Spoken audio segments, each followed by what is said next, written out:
All right, and welcome to a Q&A live stream talking about Home Lab and everything else. And I'm joined by Steve. How you doing, Steve? I'm all right. How about you? I think it's early and Steve's not as enthusiastic in the morning. No. But if anyone's wondering where Tom goes when he gets stuck on UniFi, it's usually not the forums. I just asked Steve because he's probably done more UniFi than me. So that. yeah, Steve's probably my go-to person for a lot of the UniFi stuff. He's a engineer at Lawrence Systems. It's one of those things, like I do a lot of the reviews, but Steve does more implementations than I do. So there's we work with a lot of customers doing weird stuff. Oh, and yeah, Steve consults with all the customers doing weird stuff. That is for sure. I want the weird. So we get a lot of people who ask about UniFi Layer 3. Just don't. Don't. That's the answer we all give is don't. It's their implementation works, but it's weird. It kind of eliminates the purpose of VLANs because it will route between them all. And at that point, why didn't you just put it on the same network? Pretty much that. Just the other problem is people who always want to route their storage. I'm like, stop doing that. Yeah. And by the way, this isn't just a UniFi problem. This is a bigger topic. Just because a switch supports, let's say, 10 gigs does not mean it can route 10 gigs layer 3. Just because it supports it, that's a myth. That's a problem. People kind of, I don't know. They conflate that a lot. And but there's all those other variables too. Look, when we had the 25 gig Synology, and 14 gig is the best it could do. There's some chip limitation. Yep. Oh yeah, that's another one too. Is iPerf versus real world limits, because people always assume, hey, I got 10 gig, but I'm not getting full 10 gig. I'm like, you have spinning rust. How fast do you think your NAS should really transfer?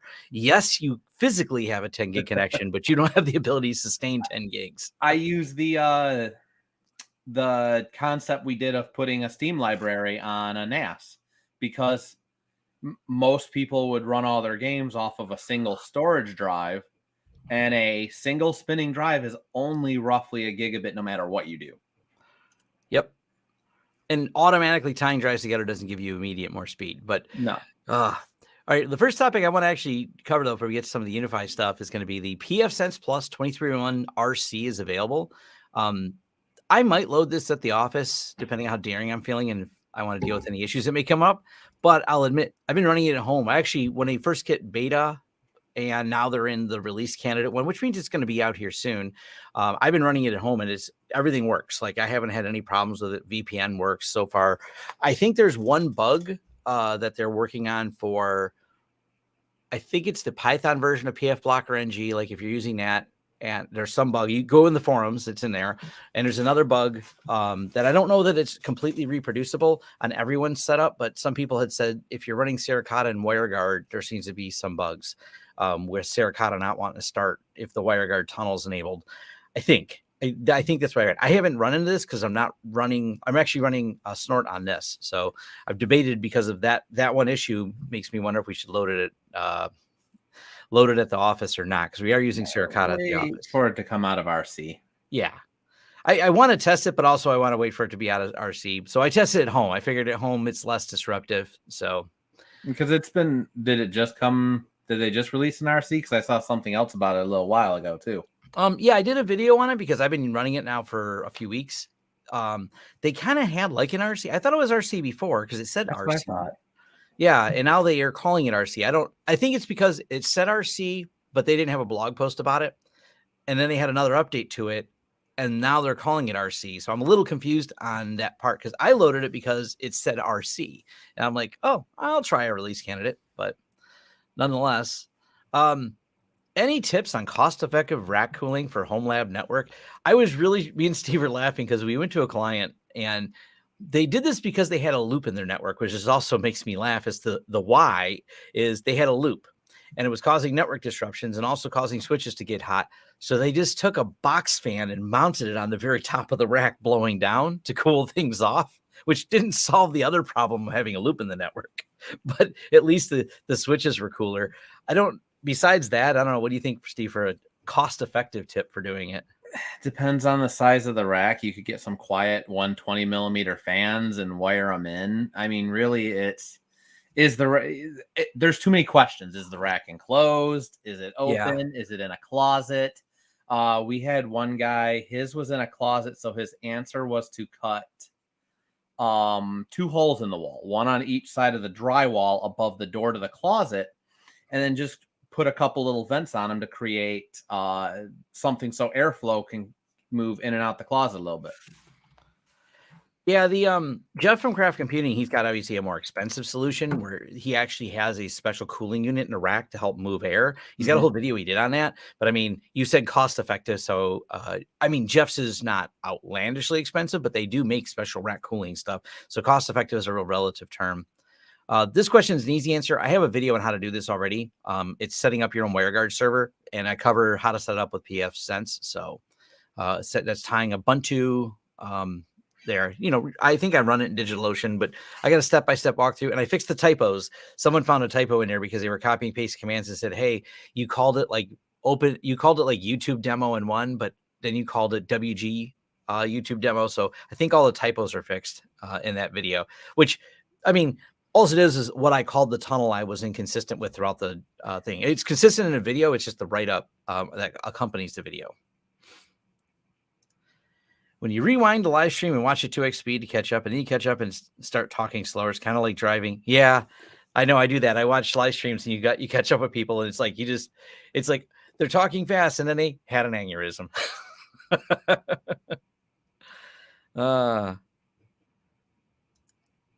So about that one, the worst part is, to my understanding with the app, you can't even do the port forward if your device is set to static. It wants you to do the port forward to a device, but to know what the device is, it has to have given it DHCP. Oh, that's dumb. So if you set it to static, you can't even. Thanks, Comcast, for making our internet worse and more difficult. I don't know what the trigger is to get the app. Because we still have lots of clients who don't have that. We only have one who does that I know of. Yeah, that's so ISPs, Comcast, they've hidden the port forwarding behind an app was the question. But yeah, that's just stupid. Who is the guest? This is Steve, network engineer at Lawrence Systems. He deals with all the dumb UniFi things. And we'll explain multiple times exactly why you should never use layer 3 with UniFi and quit asking that question. Yeah. Or book some consulting time so you can pay him to have him tell you that answer of why it's a bad idea.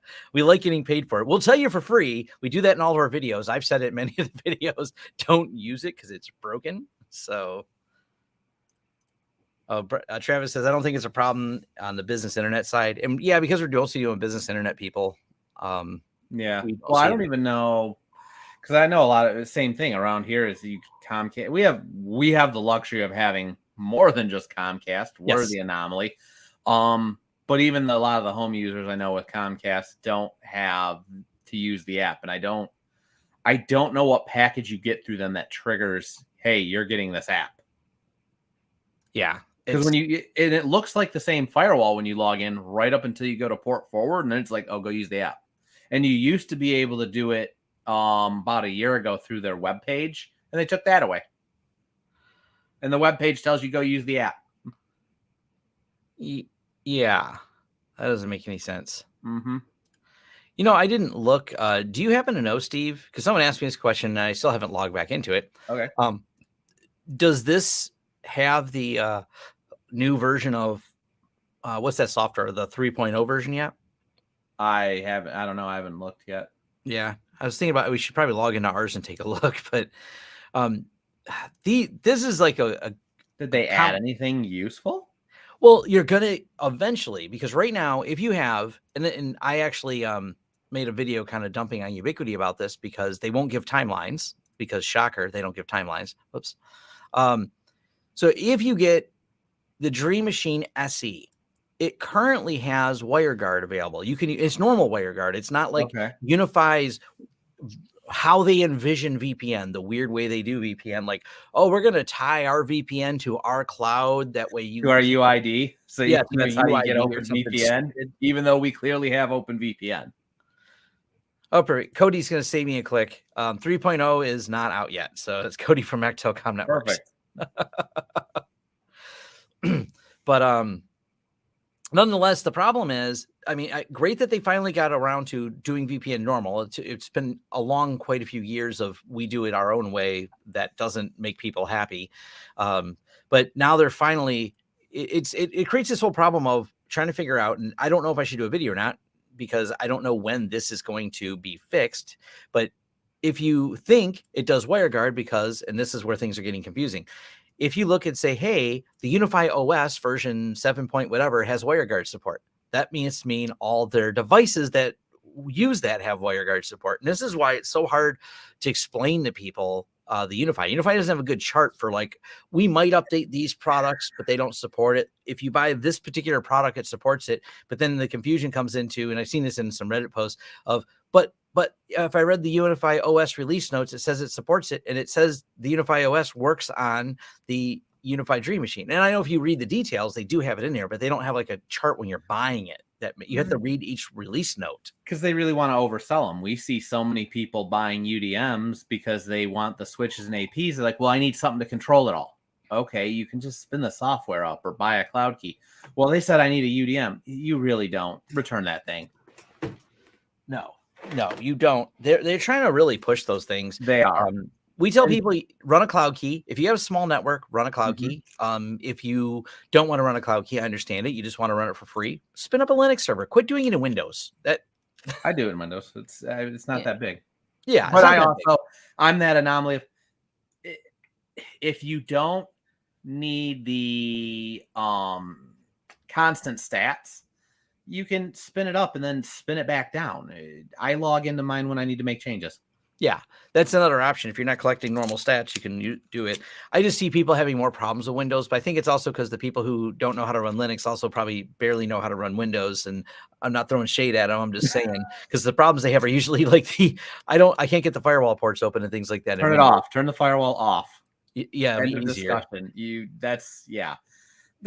I mean, look at all the server work we do where the firewall's just off for that reason. Yeah.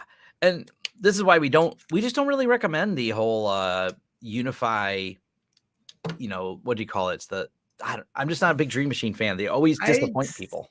I still call it the USG. I had one guy get mad. I'm like, well, you're using the USG. It's the UDM Pro. And I'm like, it's the same premise. They didn't, when they released the UDM Pro, they added a couple extra little things. And I mean, that was way later, like the multi-WAN IP and a couple of the other features. But it's really not that far off from the old USGs. It is still all the same premise. Yeah. And it's figuring out which works, which doesn't work. A lot of them they're just not great when you start talking about firewalls. And I'm going to do an updated firewall video, but I'm going to have first a video about the status of UniFi as of the date I do the video. And, there's some betas you can go play with, but how much trust does that leave in there? I don't really know. But yeah, it's just kind of one of those things. Like it's UniFi disappointment machine is still my favorite way to describe it. But someone said something in here and I don't get it. Did you even watch the video, Steve, with Linus Tech Tips and the screwdriver thing? No. So Linus Tech Tips came out with an expensive screwdriver. And let me just throw this out here, folks. And is that what he came out with? Because we have one of those. No, we have these. I like these. And I thought about doing a review because I looked at Linus' screwdriver and said, I mean, I forget what he charges for it. Is someone throwing Linus's price on a screwdriver in there? But we have the bigger version of that too. We have the we ordered it. It's in our tool roll video. And it is the bigger version of that. And it's like the 14-in-1. And that's what I use. Yeah. I mean, wow. Yeah. What does it do for $70? It comes in different colors. But what is it? How many? I forget how many tips are in it. Hold on, somewhere. There we go. Look at these. Look. I don't know. So I'm going to throw this out there. Wait. Go back up. Fits up to 12, 20 millimeter bits. Does it not come with them? It has them. It does come with the bits. Okay. I had a screwdriver like that when I first moved to this house back in 2005. And I mean, it costs like $20. Yeah, And I hated it because you lose the tips over time. I and I tell you what, this I just want to throw it out here for people looking for an alternative. And I thought about I don't really do videos like this, but we do use these, and I have one in my hand right here. Yeah. These things are great. I don't So let mind me doing the video on it. Like I Yeah, do a maybe we lot should. of We should do a video of why this is better because look, I have all the different tips right here, and each one of these is kind of cool because this comes apart, so you can flip each side around, and you and can then each tip flips. then each tip Oh, flips. and the hexagon ports that they're in are different sizes, so they can be used to turn Yes, hex nuts. this hex nut size is different than this hex nut size. So if you got to drive hex nuts, you just take the bits out and it drives a hex nut. And you're going, but Tom, what about those little old school VGA ports and serial ports on the back? Well, yes, we do. We got those hex nuts too. We got these right here. And it does very late ratchet back. No, I don't care about ratcheting. You see this? This I can hold still and Spins. spin this. There we go. This is Tom. I don't really need the ratcheting that much. I mean, I guess if you want to spend an extra $50, you get the ratcheting, or is it $55 more than this? This is $15, by the way.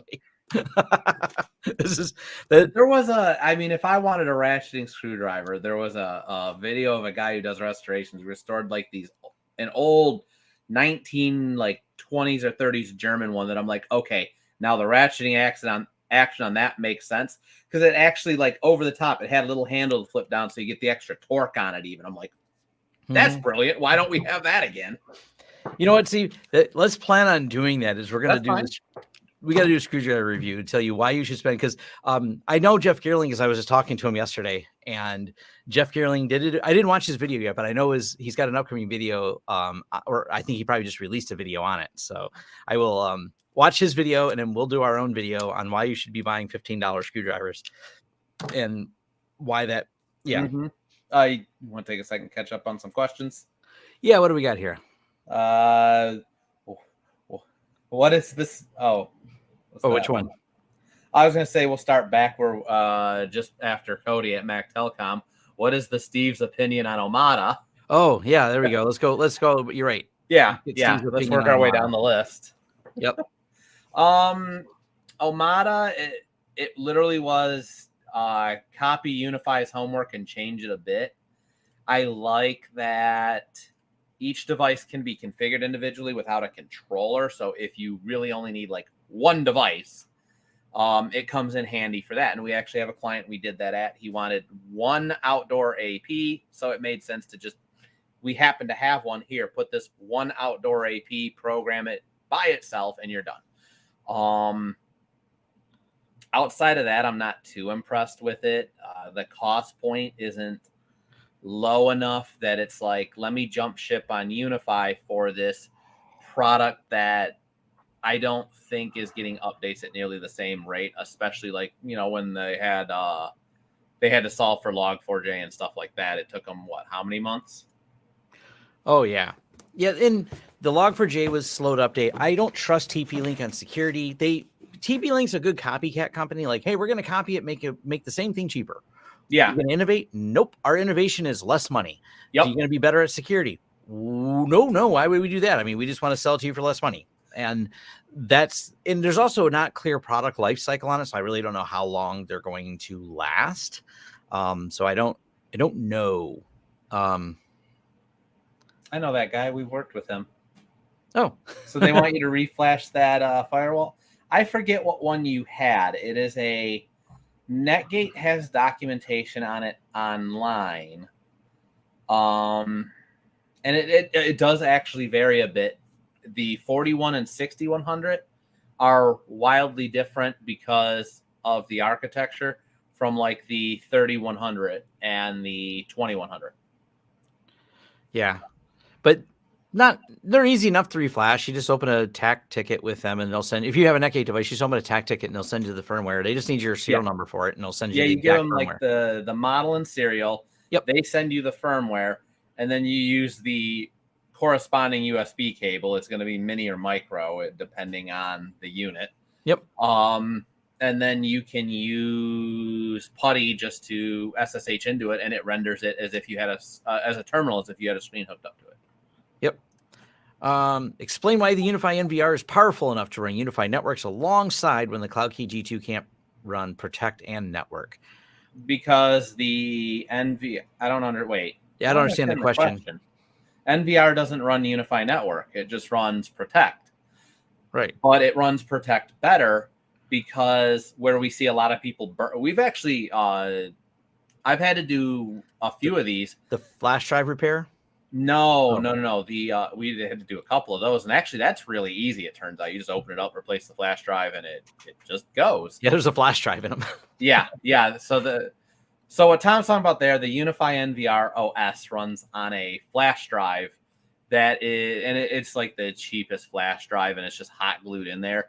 You heat it up a little bit, pull it out, replace it with something better, and turn the unit back on, and it'll just go pull the UniFi OS and fix itself. Yeah. We got clients who they are doing a bunch of cloud key replacements because the previous IT guy put in, and they were trying to run like these 10, 15 camera installs on a cloud key and was just burning them up. The drives get hot. They start generating so much heat that they start burning up either the cloud key or the drive, because they weren't meant to handle that kind of load. In fact, we struggled with just running the single 4K camera on it. So where UniFi NVR does it better than like the cloud key is that it has multiple drives. So it's kind of spreading those writes out. They're bigger drives, better. The RAID rate makes a big difference in that because single write performance.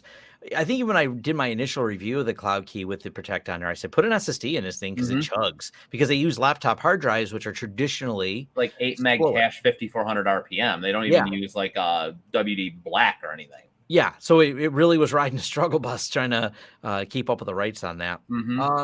I've got a whole video on this topic here, the whole UDMSE mixed with the PF Sense. I did a video on it. It comes down to, do you need it? If you're happy with UDMSE and you just do the routing. If you want the extra features, the easiest way I have found of doing this is instead of making it like transparent, because that's always hard. Especially considering when the UDM does updates. Now, because we have a client who did it with old USGs, USGs now don't like giving themselves addresses. They will fail. The easier answer is to take your WAN port and just make a separate network just for it in the PF Sense. So take one of the ports on your PF Sense, bring it into the UDM Pro WAN. That's its own network. And then if you wanted to, depending on if you want to use the UDM for DHCP or the PF Sense, you either let the PF Sense handle DHCP, turn it off on the UDM, or just change the gateway so that way UDM still handles DHCP and the gateway is the PF Sense. Yep. Oh, first I'll throw this right here. Best tool to use, see how many cameras is the UniFi calculator. Yes, UniFi has a calculator on our website to tell you how many cameras to use. Do use that. UniFi sensor with the UniFi with the Dream router, not the, you don't with the old original. They still sell the OG one? I think they do, but I don't know. Did it do? I don't think it did Wi-Fi 6, and don't you need Wi-Fi 6 for those sensors? Yeah, I think so. Or are they Bluetooth, and the newer APs have Bluetooth in them? I can't remember. Yeah, that I don't know. We don't do many of those. Yeah, we only ever got the one Dream router they sent us. Yes, it is. It's a 100-pound bag that I've had for a while. He's got that. And actually, if you slide over, there's a pile of PF Senses behind Steve, too. He's building an HA config for a client. Yeah. So, and when it doesn't go right, he hits the punching bag. Mostly it's because we're dealing with the client supposed to have IP addresses. And how many days are we waiting for these new IP addresses or something? Oh, we're like over a month into the project. He didn't want to start it until the new year because his exact words were, I don't want to start to the new year. I'm going on vacation. Don't want to think about it. Yep. And I said, okay. And then we contact the ISP to get the IP addresses that he's supposed to already have because they just didn't document the extra IPs. Well, no. He didn't have them. Didn't have. Okay. He has, so it's HA with failover. one ISP, he has 5 IPs. The other one, he only had one. I contacted him to get to 5, and they were supposed to, the 2 business days, and we're going to get back to you. And I haven't heard anything. Oh, let's see. Hold on. Building an HA system, punching bag. Correlation is not causation. What do you think about UniFi access and potential integration with UniFi door? Potential integration? I don't think does the doorbell integrate with the door access system at all? Not that I know of, and I'm not sure that does it have the RFID sensor in it, or The doorbell would it be like doesn't, a no. facial recognition? Facial recognition. It would be cool if it had facial recognition. That would actually be pretty slick, and we can let people in based on facial recognition. That exactly. Hold your face up to the camera down there, and I would, of course, I'd be like, let's put the camera about 3 feet tall. Like, you lean down. We're making work for it. Make them work for it. Is there a smooth way to rearrange pfSense interfaces? Just OCD reasons, but my interfaces aren't quite in the order I'd like them. Yeah, it's just a drop down. Yeah. Let me pull that up on mine. I was actually about to, but sure. You got it. Yeah, you just they're just drop downs to arrange them however it is that you want them done. Or are you talking about being able to drag them because of the way it orders them? I guess that it depends on the needs there. I never think much about this, but you can't there is actually a setting somewhere, but I don't know if it affects that to arrange interfaces alphabetically. Oh, that's true. Let me see if I can remember where that setting is. Really? Okay. Yeah, we had to do it for another client. Have you tried AR features that UniFi offers? I don't have an iPhone, and I don't know if it supports Android yet. Cody might be able to answer that if he's still in the chat here. The Android support was coming, I remember, but it was so long ago I kind of forgot about it. Like, they had it for supposedly coming for a while. Yeah. And it was actually, I had a client in Canada I work with who has an iPhone, and he'll ask me questions about like the Wi-Fi Man app, the mapping, and this and that. And I'm like, I don't have those buttons. Yeah. Arrange by importance. It does not have a setting for that. Because it doesn't know what you think is important. If I remember correctly, the G4 Pro has a fingerprint sensor. Okay. NFC, or we have their site pulled up. I guess we can go look at this. So they built it in and just don't have it yet. Yeah. Because there's none of this has it. So let's look. Where's the doorbell? I guess that's going to be under their access. Yeah. Well, it's not under door access. Oh, no, it might be under Protect. It's under Protect because it's a Protect product. Derp. Oh, by the way, Steve, it's right there. You know that one we have? Yeah. It won't reset. That's a known issue with those. The one I used? Yep. Whoops. Whoops. Because that means the audio is permanently disabled. Yep. Yep. It's a known issue with those, and I haven't dug into it to see if there's a fix, but it's sitting at the shop, so I wanted to tie it back to ours. We hit the reset. Doesn't reset. Dug into it, so. Can you reset it if you had the console it was hooked up to? I don't know. I'm unclear on that one, but we've already reset that. Yeah, I had it tied to is in that cabinet, and I actually found the boxes for it here. I didn't know I had them. Oh, okay. I see camera, but I don't see. You might have to go to like the full. But I don't see anything. Someone said there's a door. Yeah, but they said it was announced during the beta. So it may not be on the main page. I don't know if they would check the data sheet. Yeah, if there was any info on it, it would be in the data sheet. I don't see where you would put your finger. I guess you could make that sensor there one. They put them under the glass on phones. Why can't they put it right under the button? That is true. Where's data sheet? Up. Low more. Data sheet. Summary, data sheet, installation guide, right below the. Oh, derp. Okay.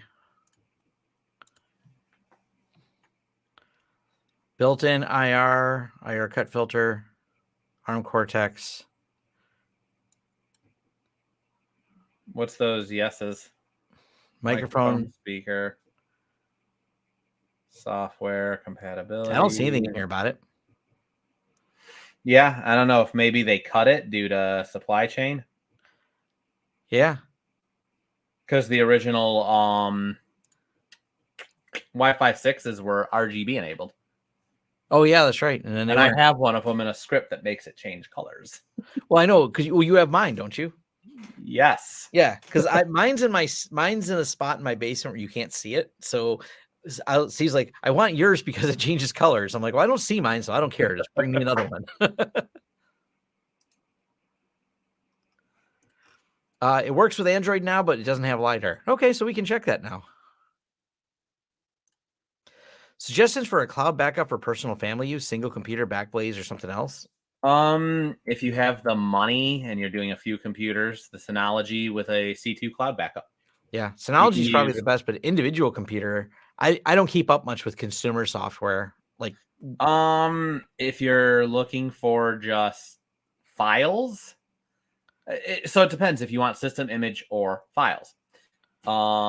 If you want system image, I still lean, or if you want files, I still lean towards iDrive because it's the best cost and it works. And because you're buying storage, not like per computer. I think they actually changed it. It might actually be like per computer now that they start hitting you for a few licenses, but they give you like 5 computers or something.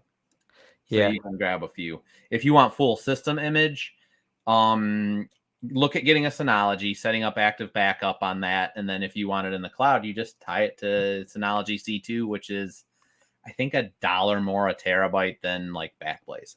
yeah. Someone asked, I see you have interface list, so you're using a management interface for your network devices? No, I did a video on it, and I was showing how easy it is to switch things to a management interface. But it's not the most useful thing. Just make your life easy and leave your main native, the management, and then put everything else in a On a VLAN. VLAN. Mm-hmm. Yeah, that's a better way to do it. And there's all kinds of dumb arguments people seem to have for it. The biggest reason is just it's convenient. When you adopt new devices, they're going to default to native VLAN. And as long as you're putting everything else in its own VLAN, you're good. And then there's going to be someone in the comments here that's going to go, hold on, let me get my caps lock ready. But Tom, if you do that, then all the ports are to native VLAN. Someone could just plug in and completely pwn my network, which isn't true at all. In terms of if I put you on my management VLAN, you don't get to own it. And by the way, because native network, if you have a port set to all, also will include the traffic for management VLAN. So where's your God now of networking? I went through the attack scenarios. I have a whole video on about UniFi management VLANs, but I also went through the attack scenarios and how, if you watch David Bumble's video on how to do VLAN hopping on trusted networks on Cisco and the prerequisites for that, those are issues with the way Cisco does it. And by the way, UniFi does not. I mean, the VLANs are supported and you can cross networks between Cisco and UniFi perfectly fine. But VLAN hopping and being able to do the things that David Bommel demoed there are specific to Cisco and not to all networking gear, and also not how UniFi handles networking. So it's a question that comes up a lot. That's why I made a video on that topic, just like how do you switch it. So here's how you do it. The first part of the video is instructional. The second part of the video is like, you didn't really build a highly secure network by doing it, so to speak, because the management, by the way, the management interfaces on these are locked down by default because they tie to the controller. The controller is your threat surface with UniFi. Lock the controller down. Quit publicly exposing your controllers, people. There's where, and this is, how often do we see people who, I got everything on management networks, I need to run 20 different security tools. Why is your UniFi publicly exposed on some cloud server? Why do you have RDP open? It's always the silly stuff. Yeah. And the biggest thing, the reason I kind of push people away from it too, and the same thing, put it on your native network. What if you have to reset it? What if for some reason that switch stops talking to the controller? How do you move it? It's got a management VLAN. Or if your firewall breaks or something happens with that VLAN, cool, you're kind of stuck. You're either resetting and you're generating a lot more work to if you ever want to make changes and run into an issue.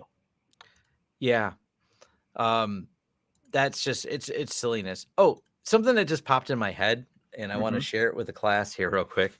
So some of you may have read, and I got some chuckles with some of my tech friends on this because they were unaware of this piece of information. And you can learn a lot by reading court documents sometimes. Oh. Especially if people remember the Mr. Nicholas Sharp, if that name doesn't ring a bell, he was the inside threat actor who thought it'd be a good idea to extort his employer, an employer you heard of, Ubiquiti. So he pretended to be someone who infiltrated their network. So then he set up a VPN and then sent notices to them, extortion notices like pay me $2 million and I'll tell you how I got into the network. And I know. And then he leaked to the news that UniFi had bad security, blah, blah, blah. Well, anyways, he pled guilty. And which, by the way, people gave me crap for reading the indictment saying, Tom is guilty until proven innocent. You have to make sure you used alleged. I'm like, I read the indictment. Nicholas Sharp is charged with, when I did that video. Yeah. You read the indictment verbatim. Yeah, I'm reading and that is what an indictment is. Yeah. And I said, the dude sounds guilty. That's Tom's opinion. And maybe that makes Tom unqualified. So Tom now for a can't jury be on trial. the jury because he's voiced his opinion. That's all that Tom has done is disqualify himself from the jury. Yeah, but it's funny because the part where you learn things is now his trial was actually set for later this month, and because he was fighting this, he had pled not guilty. Well, then he pled guilty. He decided that the trial wasn't worth it. But that means all the stuff that was going on gets dumped into the court filings. And this is the part that was talked about that just made me laugh. Is hold on, let me find it real quick. I thought it, right there. Atlassian. His new employment at Atlassian. So he wasn't allowed to use a computer. So he had to ask the court permission to get a job in the tech industry. And he ended up getting a job at Atlassian. And it's like, Atlassian's a huge company. Like, did they not have Google? Like, did they not go, I wonder who this dude is? I don't know. I was just like, I was like, this is so stupid because he said he doesn't need to be supervised because he will be supervised by Atlassian and do the work. I mean, granted, maybe they could let him do some specific work, but really they let him on the network at all. Like, but nonetheless, Nick Sharp pled guilty. I don't know if I needed to do a video on it. I mean, I did a video about the whole incident because I got things wrong. Well, so to speak, I was with many people going, wow, this is a bad incident for Ubiquiti. And then when you find it's insider threat, and I did a video saying, well, we learned it's insider threat. That's a different thing because first it sounded like Ubiquiti did their security poorly. Then you find out, no, this guy worked for Ubiquiti. So he was a manager. So he had high privilege. Can you blame a company? I mean, they caught him. So they had processes by which to watch and catch him and things like that. But yeah, it was just a mess. I just was like, that was like the closure on that whole mess. And, the person getting a job at Atlassian kind of blew my mind. Like, I don't know if you want to hire someone who's like, hey, didn't you just defraud your last employer for $2 million? And aren't you still on trial for that coming up? Nonetheless.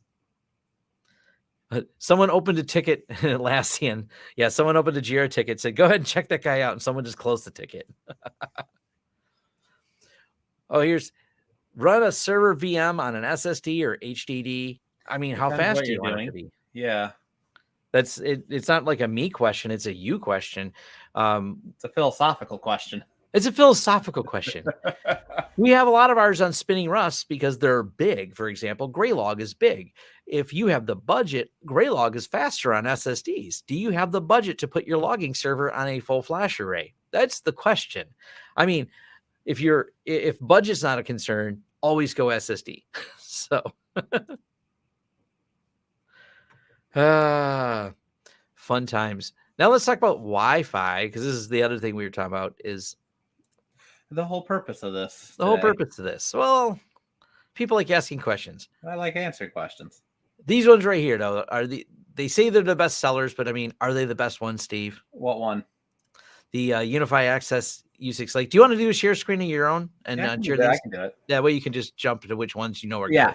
Yeah. Let me pull it back up. Present, share screen. Yeah, don't show me. I know how sharing screens works. Don't. Thank you. All right. So this is obviously the UniFi store page, Yep. as you can see, is white and blows my face out with the light. So bestseller. I actually believe it is a bestseller, but I wouldn't buy it. Which one? Almost Oh, the all, lights. yeah, Yeah. the U6 Lite. Almost every time we have an issue, weird issues, like my garage door won't connect, Yep. my such and such won't work. This, drops from time to time. It's always the U6 Lite, And the Nano. the Nano HD, and I don't know if they still have the AC light. Yeah, the AC light. It's Those light always those editions are ones. goofy. They are. I think it's if I had to chalk it up, it's because they're using probably different chips in them that just have these weird issues that just you're gonna encounter. Oh yeah, this device doesn't work, or it doesn't. Brett, our sales guy, he had a U6 Lite. Garage door didn't work. Just wouldn't connect to it. He replaced it with an LR. Garage door works now. Yep. And here's a weird problem we had. And I went through the commands and everything. Like I have full logging on our UniFi at our office. And this happened at our office. We had a Nano. We had a Wi-Fi camera, not a UniFi one, just a normal Wi-Fi camera. The Wi-Fi camera, every roughly 24 to 48 hours, would somewhere in that time period disconnect and would not re-authenticate unless you rebooted the camera. That seems to be the only way to get it to work. And you're gonna right away go, it's the camera. Only thing we did was get rid of the Nano, and it worked all the time. And I said, okay, this is weird. Go back to the Nano. Same problem again. Create a dedicated SSID for testing. And what you do is you get a WPA error about failed to authenticate, but we don't know why. Because it authenticates on our other UniFis, as long as we didn't have a Nano that it was attaching to. And if you told the Nano to block it so it would go to another one, it would work even with the Nano on the network, as long as it wasn't connecting to the Nano. So we definitely had some weird issues with those. I don't know. This is kind of I don't know why they're quirky, because it doesn't make a lot of sense, because you'd think the same manufacturer and they wouldn't have a quirky problem with it. Actually, no. So I actually had the strangest problem. When it's actually the switch behind me there, that little TrendNet. It's a little 16 port non-PoE, and I was using for years an ACLR. A job came up that they were out of stock for the ACLR, so I'm like, take mine, I'll borrow something else and order another one. And when I got the new ACLR, I ended up returning it because after like 48 to 72 hours roughly, it would go offline and it would lock the port up on that switch. Now, I had an ACLR before that worked for years, no problem. I thought, okay, I got a bad one. I returned it. I bought another one. Exact same problem. And I think they made some change in whoever manufactured the Ethernet port or the chipset for it, that it just caused this weird issue. Yeah. Now, reliability from a doesn't die standpoint. I mean, we have that one client. I know they haven't replaced at least a few of them, because whenever we went there in Detroit and the lights were burned out in that one apartment building, those are from 2013. A customer doesn't want to spend no money, so they're still there, but they still work. Yeah. So reliability is actually solid, other than I guess you could say it sucks that the LED lights burned out, but the Wi-Fi works fine. We only replaced and went to that Nano because our old APLR died. Yeah. And we had it. I mean, we had it before we moved to that office. It was on the wall at the old office. Yeah, it was past end of life support. Like we had one of our APLRs we had for so many years, like it's past its end of supported date. It was like an 8 or 9 year old AP. Reliability is good on them, but quirkiness, it seems like the lights and the Nanos are just kind of goofy. Yeah, they just have weird little issues. Now, if I had to pick one that I'm going to use within really anything, I would go. You obviously want anything Wi-Fi 6. No point in screwing around with AC anymore. It's not end of life, but it's kind of, why would you want the older product when the new one's not much more? Yep. I would go with the U6 LRs or the U6 Pros. I don't think there's much of a difference between them, other than the LR. The LR has a ridiculous range, even by comparison to some of the old ones. Yes. I I am blown. I got to do maybe an updated video on it. I've been using it for so long. It's wild how We should put one better. outside and just see how far we can. I have it in my house and I have a big yard. I can go in my backyard and sit all the way out of my gazebo by my fire pit and still have internet. Mm-hmm. I actually did a live stream out in my backyard like that.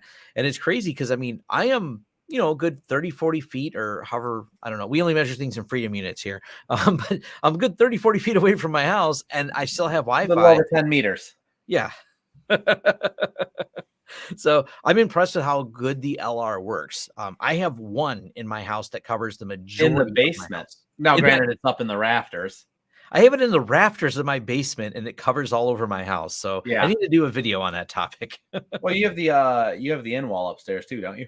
Yeah, the only reason I have the in-wall is because one, it puts a few extra ports in there for my wife and her work stuff, so she's got a couple things to plug into.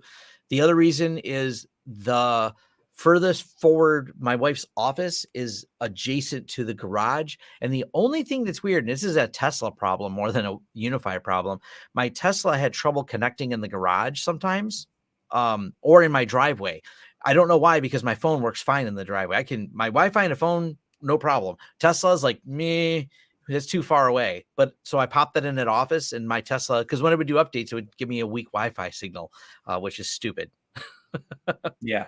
Now and even Cody's like, yeah, go with the 6LR, 6 Pro. Those are the go-tos. If you can't get them, even though I think the stock is kind of stabilized, if you can't get them, then go with the ACLR or AC Pro. Now the U6 Enterprise, that's a niche item. You use that when you have more clients, because it has a 2.5 gig Ethernet interface. So you want to pair it with switches or devices that have 2.5 gig Ethernet adapters. For example, I have a client in Canada I work with who uses the XG access points because these have 10 gig uplinks, and he has some 10 gig switches just for them. They make an XG switch with like 5 ports, and he has an event center where like they host weddings and they might have 300 people in there. At some point, your limit is that 1 gig uplink. We can say all day Wi-Fi 6 will do up to 2 gigs over Wi-Fi. Yeah, but if you only have a 1 gig uplink, it doesn't matter. Yeah, you got to have enough bandwidth for it, and that's that splitting hairs of support versus real support. Mm-hmm. And what's the point of you can't? And that's always I had explained that a lot to people who, when they're doing network design, you don't have a design problem, you have a math problem. Yeah. You want to provide 100 users 100 meg. That's 10 gig. You need to now have everything designed around 10 gig. Yep, that's the big challenge. Someone asked, and I'm trying to find a good picture of it. I know I took a picture of it in my rafters. I'm just looking for that. I thought it was face up. It is, and it's maybe I should go snap a picture of it and I can throw it in here. Face sideways, hanging from a little. I can actually. It's not as big a deal as people think about how you mount it. There's definitely it's real. It does matter a bit, but it is not like a deal breaker on how you mount it. Now, I will say, I would have to check. I don't think I've tested I don't think I've tested it in my garage, but Tom has an attached garage. I have a detached garage, and the back of my house. So my garage would actually be back that way. In the last room that is on the house, it's also on a slab. Oh, Tom found his picture. Yep, I found the picture. That was the old Errata. Yeah, I just realized it's the Errata one. But so even though it's Errata, I took a picture. This is just happening where it is. It's a standard stick construction house. Like it is brick. So it is going through brick and drywall. Mm-hmm. But it's nothing gypsum board. If you're, I think, do they call it drywall outside the US? Isn't it called something else? Drywall.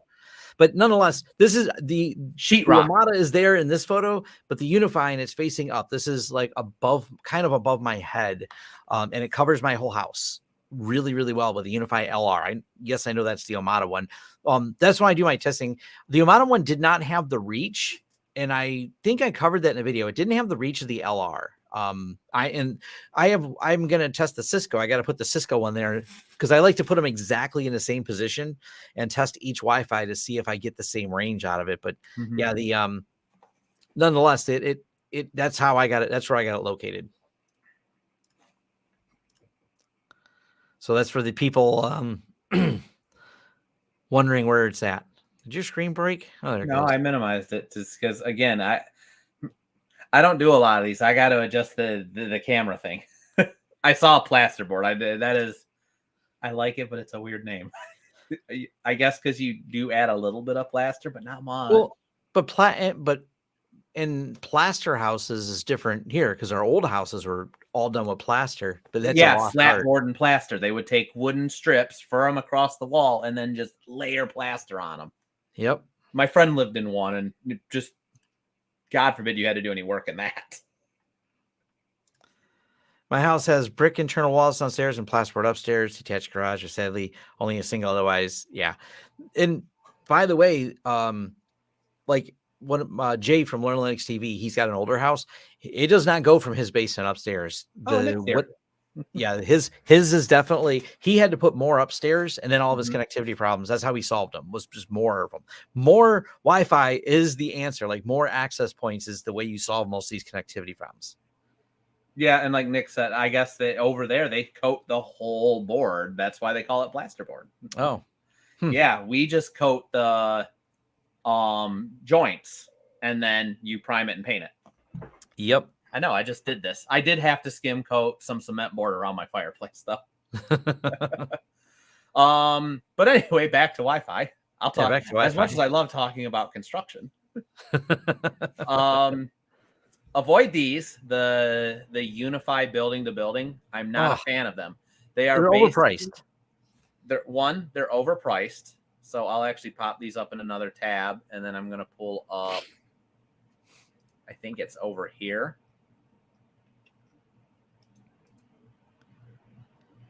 Oh yeah. Yeah. That's the Wi-Fi, and add some aluminum siding. We had that one house on the island. I don't know if you I know I'm the one to put the Wi-Fi. I don't think you there. The walls though, I call it California looking house. The house was horseshoe shaped. The stucco, but on the outside walls, they used a wire mesh that they put the stucco on. You have to get it to bind to the house, otherwise it falls off. Yeah, so that wire mesh is literally a Faraday cage. So and actually, so it's where you have to be careful. That's not just used in stucco; it's also used in fake brick facing. We had it on our old house in Lincoln Park, where we had like those various different size bricks, but they're only about that thick. But they are cemented to a wire mesh behind them. This is a complicated topic, and the answer is not exactly. Going old school, 2.4, the range is longer, but all the users limited to the fastest Wi-Fi device speed. What happens is when you have a slower device with faster devices, it slows down for that device. It doesn't push everybody to the lower connection, but it slows down when it talks to that device. Because it's time division multiplexing, how that works when, like I say, I have 30 devices and 29 of them are connected at fast and one of them is connected as slower, like it's downgraded at the 2.4. There's a pause that can be longer when it does the time division. This is something Wi-Fi 6 is supposed to fix, where it doesn't drag anything down. There's some pauses when it gives channel bandwidth to that particular one, but it's not like, oh, this just killed the Wi-Fi speed because I got one slow connected device. It doesn't work like that. That's the myth. More about the range, though. The 2.4 does have better wall penetration. Yes. Where it gets tricky, UniFi has a setting for it, but it's also kind of up to the device. UniFi has the setting saying, hey, take the newer devices. If they support Wi-Fi 5, put them on that. But your device, this was a problem. I was trying to stream a game to my phone using the Steam Link app. I was upstairs, like right above my, not quite right above, but above and a little bit away from my AP. The phone kept seeing the 2.4 as being stronger and would want to jump over to that. So I had to create a 5 gig network just for staying on the 5 gig. Yep. And that's sometimes one of those one-off solutions you have to do. you can assign groups and then have AP broadcast a single SSID that's just for the devices in that area. There's one-off things you can do with that, but yeah. Yeah. So yeah, we recommend though avoiding these. These are the UniFi building-to-building bridge. These are super weird. So the only benefit they offer over these is that they tie to your UniFi controller, which is kind of neat. You get them in that single pane of glass, but they come pre-paired. You, to my knowledge, cannot unpair them or mix and match them. And you can only adopt them once they're perfectly pointed. So you're kind of guessing to point them before you can even get them working. Versus these are done using their AirMax OS. You log in, set them up themselves, but then you also have a dashboard to log in to each end and kind of see the signal strength. So I can have somebody sitting at the remote end even, or making adjustments while I'm actually on my laptop and seeing, look, I have the signal strength here. Turn it slight right. Oh, went down. Turn it slight left. It went up. And I'm going to tell everyone here right now, the easiest way to point them, put your phone on the front of them. So if this is the front of the AP, line your phone up to the center, take a picture. Yep. Get your remote one in the center of the picture. Yep. Yeah, I told that to someone and their mind was blown because they're like, we had to spend an hour and a half pointing them. I go, you put your phone on the front, take a picture. And they're like, what? Yeah, line your camera up to the front, take a picture, and then, zoom in on your phone and you'll figure out, oh, it's got to come up this way. And they're like, I never thought of that. I go, it makes it a lot easier when you're out there by yourself trying to do two of these. Yep. Building to building, site to site VPN or dark fiber if budget. VPN. I mean, I rarely is dark fiber. I mean, MPLS went away. The cost comparisons are like dramatically different. So, I mean, is dark fiber cool? Sure. Is your budget that cool? I mean, I haven't used one of these 6. Oh, okay. I haven't used one of these U6 extenders. Brett has one though and says it worked really well. He was pretty happy with it. Thoughts on Microsoft breaking MS Chat v2? I don't know why they break things. They're sticking ads in there. I mean, I'm hardly worried about them breaking. If you didn't see, Microsoft's now, someone had, I tweeted this the other day. Apparently, they've got a new thing in the new builds of, I think it's Windows 10 and 11, where it forces you into a subscription for Office 365. Unless you unplug the internet from it to get out of it. It wants to force you into a free trial. Like, Microsoft just makes it garbage operating system. So I don't know. I haven't really run into the MS Chat problem with it, but we don't have that many people using the MS Windows Chat VPN for MS Chat. The only people who really use it are people doing L2TP to UDMs. That's the most we encounter it. Mm. Well, I think he's talking about the 802.1x for doing it for the Wi-Fi authentication, 802.1x one. But the same thing, the number of people that ask for it and the headache it is, I don't see it as just, how many corporate company. I'm not saying it's not used enterprise. It's not used as frequently as people seem to think it's used. And it's always something stupid with it.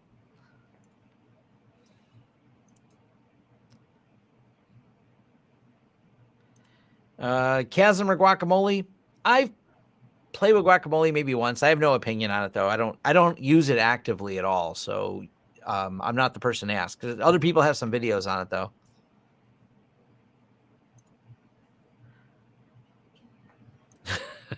Is tonight the UDM Pro update night? Might have to get some Red Bulls. I don't know. Press the update button, and for us, it's press the update button. We're not using the thing, so if it breaks, whatever. Oh yeah, I mean, Microsoft uses the dark networks, DoD, NATO, and all that. I mean, oh yeah, there's government places that use it and things like that. But I'm gonna go with, you're probably not working for the DoD. I mean, maybe you are. I mean, anyone can join my live stream, but I just worked with a big company that they moved off of theirs. They're like, why are we paying so much for this? VPNs are a thing, guys, and VPNs are fast now. Yep. So to wrap it up, go for the ACLR, AC Pro, 6LR, and Pro, right? I think 6LR and 6 Pro primarily. If you can't get a 6 ACLR, if you're doing outdoor, I am not. It says outdoor. I'm not super. I don't know. I haven't field tested it yet. They make a 6 mesh, the tube. I haven't tested it yet, but they show it as outdoor. My go-tos for outdoor are the old AC Mesh and AC Mesh Pro. And we have put these things up like in Michigan. We actually have 4 of these sitting on a dock in Michigan that have been through the winters here. No covering, no, like completely 100% exposed. Sunlight, rain, snow, ice. Still working years later. And one of them's not working because boats keep bumping into the wire and breaking it. But it's a whole different problem. Every issue we have had with these being outdoor and these ones have been a wire issue. Like we had one, the wire was on the roof of the building, and after 3-4 years, the UV broke the wire down and ended up it ended up breaking down the sheeting on the wire because the wire wasn't UV rated. And then rain got in it, ran through the wire down up into the building and corroded the end of the RJ45. Yeah. And it took 3 years for that to happen. Yep. So we replaced the wire. And we're like, hey, we can get you a UV rated wire. And the client's like, I'm not paying extra. I'm selling the business. It's the next guy's problem. Yep. I do see someone has an opinion. Like I said, I haven't played much of Guacamole. Someone says Guacamole is good for one user, but doesn't seem to scale for multiple sessions. Seems to be single threaded. I mean, it's a popular project, but I just don't really have a use case for it. Let's see. I SSH. This is my thing. I use SSH for everything. So, but I straight SSH. I don't need some extra layer in between like Guacamole. I don't know. Maybe one day I'll play with it because I'll see the light and go, ha, this is what I'm missing. But that today is not that day. Oh, your point is that to need an internet connection to get more and more problematic for these air gap networks. Microsoft hates you if you want to do air gap networks. Microsoft is not your friend for air gap networks. Windows likes Microsoft being online. Is not your friend. What's that? Microsoft is not your friend. Full stop. No, they are not. Microsoft's not your friend. That's a standalone sentence right there. But yeah, they're definitely Microsoft's approach is getting more and more hostile to anything that's not ad or subscription based. They'll probably, I wouldn't be surprised if they're like, oh yeah, we'll offer some new utility for it at a price. I can call that for money. Yeah, and I think any smart company is, especially, and this is the thing, new companies versus old companies. Old companies are still kludging away, putting garbage solutions on top of poorly written solutions, all built with some Microsoft proprietary tool that requires Windows. When we see new startups, they're like, Microsoft, what? We use G Suite and we use web apps and we build things new and we don't rely on legacy applications. And it's going to be, as it goes forward, as Microsoft becomes worse with Windows 11 and all their problems with it, I think we're actually going to see a big competitive advantage that startups are going to have because they don't have to drag all that just old legacy code around that is Windows. They don't have to deal with all the challenges with it. I mean, the technical debt from using Windows is pretty heavy, and it's a heavy lift for some of these companies. You look at these younger companies that go, we never started with a reliance on Microsoft. We've built everything as, more web, even if they're internally hosted, but web-based control applications where the operating system doesn't matter. And you can run Linux and you can run some other, even Chromebooks, and then tie to the web application. They're just further ahead. So how is the TrueNAS scale benchmark going? February 15th, they'll release a new version. Well, then I should wait till after February 15th. We built the system for it. I just haven't done it. Do you think Ubiquiti will continue to produce and support their edge router line. I think would it's on use life the support. term support loosely. I don't think it's gonna go away. A lot of people use it and love it, and it's an easy sell for them. Yeah, it's cheap. That's why people like they're it. cheap. I personally hate working on them, but it's one of those things that if you're well versed in it and you know how to use them, I know a handful of people that's all they use. Yep. I don't think you need do you need the video card plugged in for the IPMI to work on the ASRock boards? No. I didn't think so. No, in fact, the GPU breaks the IPMI if I remember correctly. Yeah, so you don't need it. We ordered the video card for the ones we built because I thought you might need them. But they have a built-in video chip. I bought them because the Ryzen we were buying didn't have the onboard video chip, but the boards have an onboard video chip, and then that's actually what it uses to render the IPMI. So I remember if you put a video card in it, it actually causes problems. Yeah. We have a video card in ours, though, don't we? No. No? Oh, okay. No. I ordered it. Do they have onboard video? Yes. Oh, that's why. Okay. They have onboard video, but this is where it wasn't clear. That's right. Normally, to get onboard video with Ryzen's, you have to have a specific chip that supports video. We didn't, so I ordered a video card. When I had the video card in, I couldn't get the IPMI video to work. When I took the video card out, the IPMI video started working, and that's also when I found out, oh, the onboard video still works because they have their own video processing chip built into the board. Yeah. Random... Is USB drive better than a portable hard drive? Look, spinning rust is more susceptible to impact. So USB or solid state. I mean, you don't have to USB, but solid state's going to be better. There's a jumper to use a PCIe GPU. Okay. I just didn't see it. Nope, but it breaks IPMI. Okay. Well, then it doesn't matter. Yeah, moot point again. Yeah, because I think the way the IPMI works on it, it is integrated into that onboard chip. And so we ended up selling the video card to somebody else who needed one. So we still worked out. Yeah. I like the IPMI on these. They're not bad. The ASRock boards. I thought they're... The hard drive died on the Cloud Key 2 Plus. Hard drive and the Cloud Key 2 Plus died on the third customer. Do you have a recommendation for replacement hardware? Are you running Protect on these? Because if you are, they're laptop drives. You're going to keep burning them out. Move anything more. And I tell people all the time, where they're like, well, I want a Cloud Key and I want to run Protect. Whoa. How many cameras you doing? 1 or 2. Oh, okay.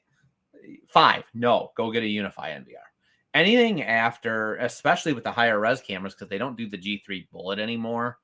I would definitely just look at, if you're running Protect, go put it on the UniFi NVR to solve the hard drive dying issue. And then you could always just replace that dead drive with a small solid state. Yep. Any surge protector recommend? I would probably say we like these, don't we? Well, he wants an Ethernet surge protector. I've not actually. Oh, yeah. I just seen it had Ethernet in there. I've never used an Ethernet one, so I don't either. Yeah. So I thought I didn't read the word Ethernet in there. I like these cheap Belkin ones. Like, they work great. They work great. We buy a lot of these. I think I actually have. I think it's a Belkin. Belkin makes a plug one that is it's like a 1-to-1 surge protector plug. Yeah. And I actually have one up above my rack. And I like these too. I have one of these at home. They're cool because they got plugs on all sides, and they have 3 USBs. So these are pretty cool. I'm using one of these at home because it's just really convenient. So I'll throw a link to that in there if people are interested.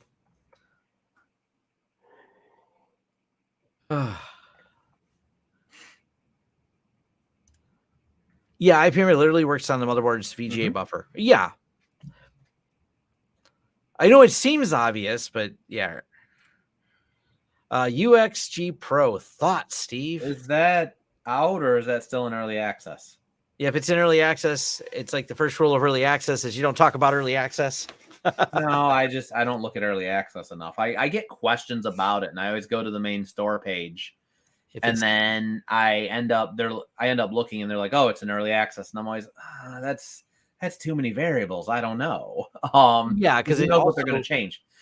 it may change. So there's kind of like one of those things like As yeah. far as the USXG Pro goes, and actually, I don't have a UDM Pro to log into right now, but I also noticed it said coming soon, so they might be adding it back into the Pro.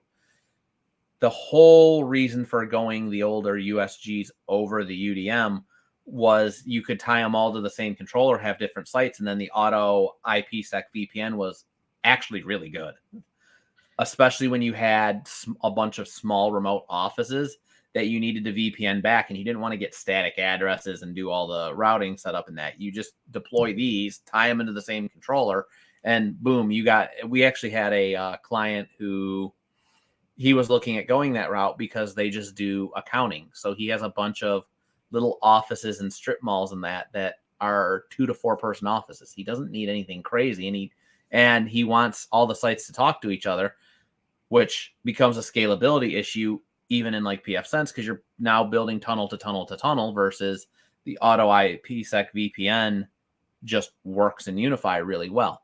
So that would be the one benefit of the new USG. But I also saw and I don't know how they're going to implement it because you can't tie multiple UDMs together into separate sites like that. I don't know what they're going to do, but I did notice the auto IPsec VPN says coming soon on a UDM Pro. Yeah, so we'll see how that works.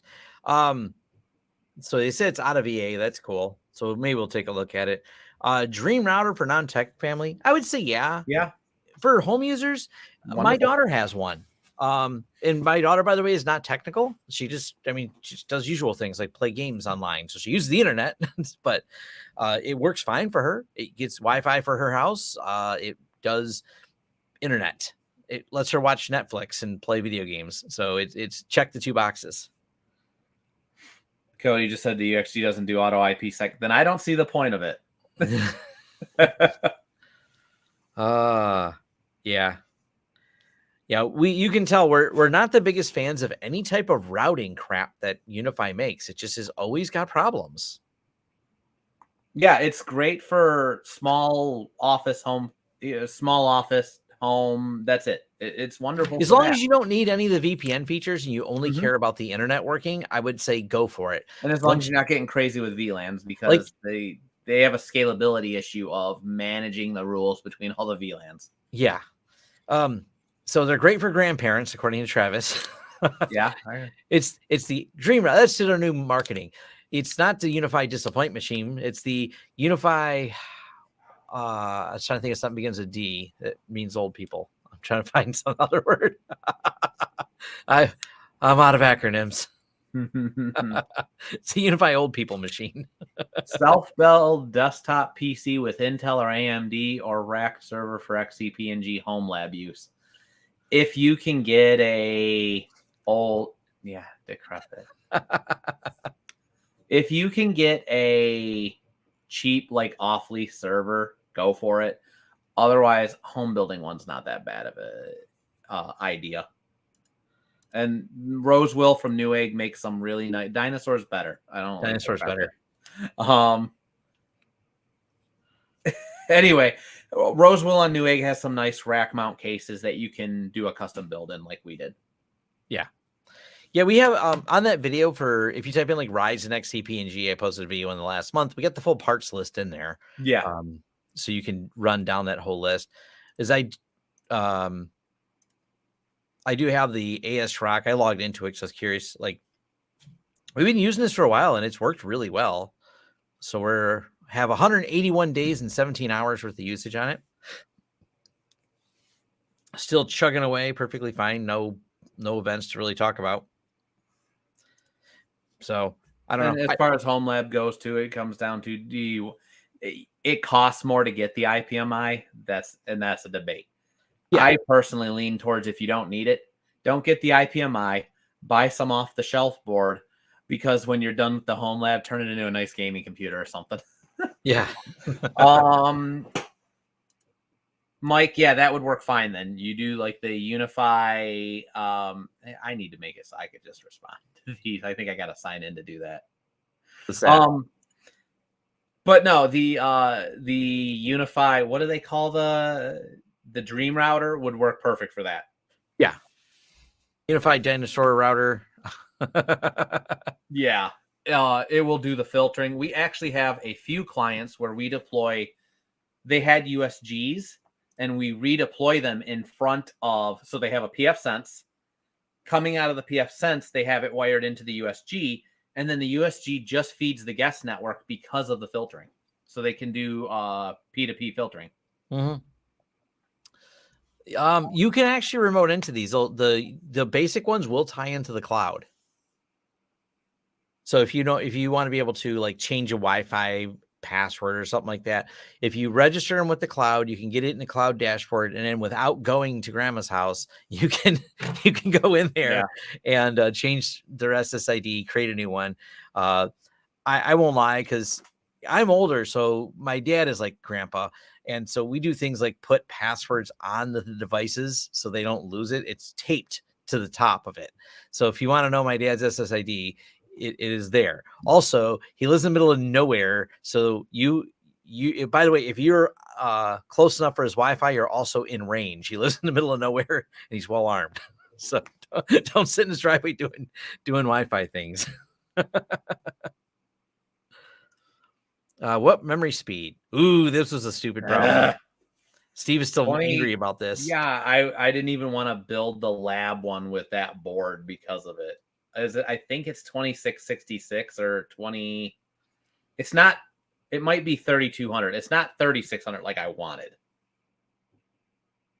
Yeah. I think one runs at 2666 and the other runs at 3200. Because we bought 3600 RAM, and after the BIOS update, which there's actually a newer BIOS update, so it may have fixed it. We would have to test. After the BIOS update, they enabled XMP profiles, but the XMP profile would cause it to just lock up because it was drawing more power than it liked for the RAM. Yeah. I seen someone ask this question. I just threw a link in here. People tell me that the 10 gig, now this link is a multi-option one from Amazon. And granted, you're cheaper on eBay. I'm just telling you, if you want to buy them new from Amazon, they're only $116 for 10 gig NIC, RJ45. But if you want ones that are DAC, they're oddly, I don't know why these ones are cheaper than the DAC, but those are both X520 chips. But nonetheless, 139. These are new prices. Used on eBay, these go for like $50. We built some new servers that needed 10 gig, so I put those in there. But yeah, the what you call it, definitely, it's cheap to get 10 gig now, and that's the new prices. You want cheaper, go eBay and you'll find it used. And definitely stay with the Intel NICs unless you want to have incompatibility problems. Like the Intel ones are the best supported. Not saying no other one will work, but if you want the best supported when you're setting things up. So and I like the switches. Yeah, those are cheap. Yeah, I like the StarTech racks. But Jack, I was just talking about for a case for the rack. I like to build the server in. I wouldn't buy like Rosewell for the rack itself. That's StarTech all day. Can I get my dad to use Bitwarden? No comment. He doesn't use computer. He has one password. He knows the password to his email. So his email is his master password. So I don't think he has anything else he logs into, to be honest. And he barely logs into his email. No. The problem is the way server racks cases. The problem is the way a rack case works. The air is supposed to flow in the front, out the back. So putting it up like that is going to cause an airflow problem. But they make wall mount racks. I'm going to pull it up right now. Hold on. I got to. Steve's going to appreciate this. Yeah. I'm shocked that Steve does not have this. Steve would make it fancy because he does good woodwork. Did you see mine? But you have a 2x4 one? Please tell It's me. not a 2x4. It's actually, I took an IKEA shelf, cut it down, and then bolted the rack into the metal brackets, and then used aluminum bracing to stabilize it. So yes, I do have a weird custom built rack. That's funny. But you can, if you're feeling fancy, this happens a lot. Yeah. Actually, this one looks really fancy. That's my camera stuff now. Look at the fans they put in this and everything else. I I like like that that. the website's called Tom Builds Stuff. I like that they even built the plexiglass, framed in the plexiglass on the door. Okay. I'm not Like- gonna lie. Maybe we should have built one instead of buying one. Just saying now. I know. Look at this. I don't need the step by step, but yes. Yeah, but I'm just showing our audience here. If you're feeling clever because you don't think anything on the market is right for you, build it yourself. Mm-hmm. That's how I got mine. But back to Steve doesn't skimp on it. No. what I do. Oh, hi, Eric. You left me last night. Oh, Eric's also one of our engineers. Mellanox is all right too. We can always get Eric in here too. If he wants to join. The link's in the calendar invite. So they make, and I'm not recommending like this specific brand. They share window. Boop. Okay. They make wall mount units where this bolts to the wall and then there's just two arms that come out. So don't put it vertically on the floor. Please buy something and put it on the wall, get it up off the floor. If you laid it flat on the floor, that's fine. But if you wanted to stand it up to take less space, yeah, that's a problem because of the airflow.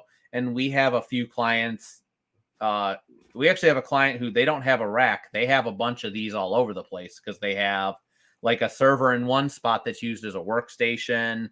So it's mounted to a little 1U version of these that behind a door. And then we have, they have another one down in the other part of the complex where it's just a switch in the other server. I like those. We have one on They the were wall great. that Steve thinks is stupid, but I should take a picture of it because I like it. Actually, I did take a picture of it. I think it's stupid because of its placement and all the stuff coming out of it and the fact that it's like too big and sticking out, and it was not intended. It was hastily thrown up there. Yes, it was. I He pointed was out of the office, so they just did it. And I'm like, I came in and I saw I him. like it. I like it. I told Brett Steele to switch out of it if we need it for a client. Yeah, that's one of the things our lab is for. We have a lot of things in it. We have way more things in our lab than we need, but it's also a good way to keep all the switches up to date and online. And lab switches can be stolen at any moment for emergency situations. Yep. Like things being out of stock, but we need to get something done. That's one of the reasons there's so much hardware at our office. Yeah, we don't have stock hardware. We play with it, and then, oh, hey, we needed that for an emergency. Yeah.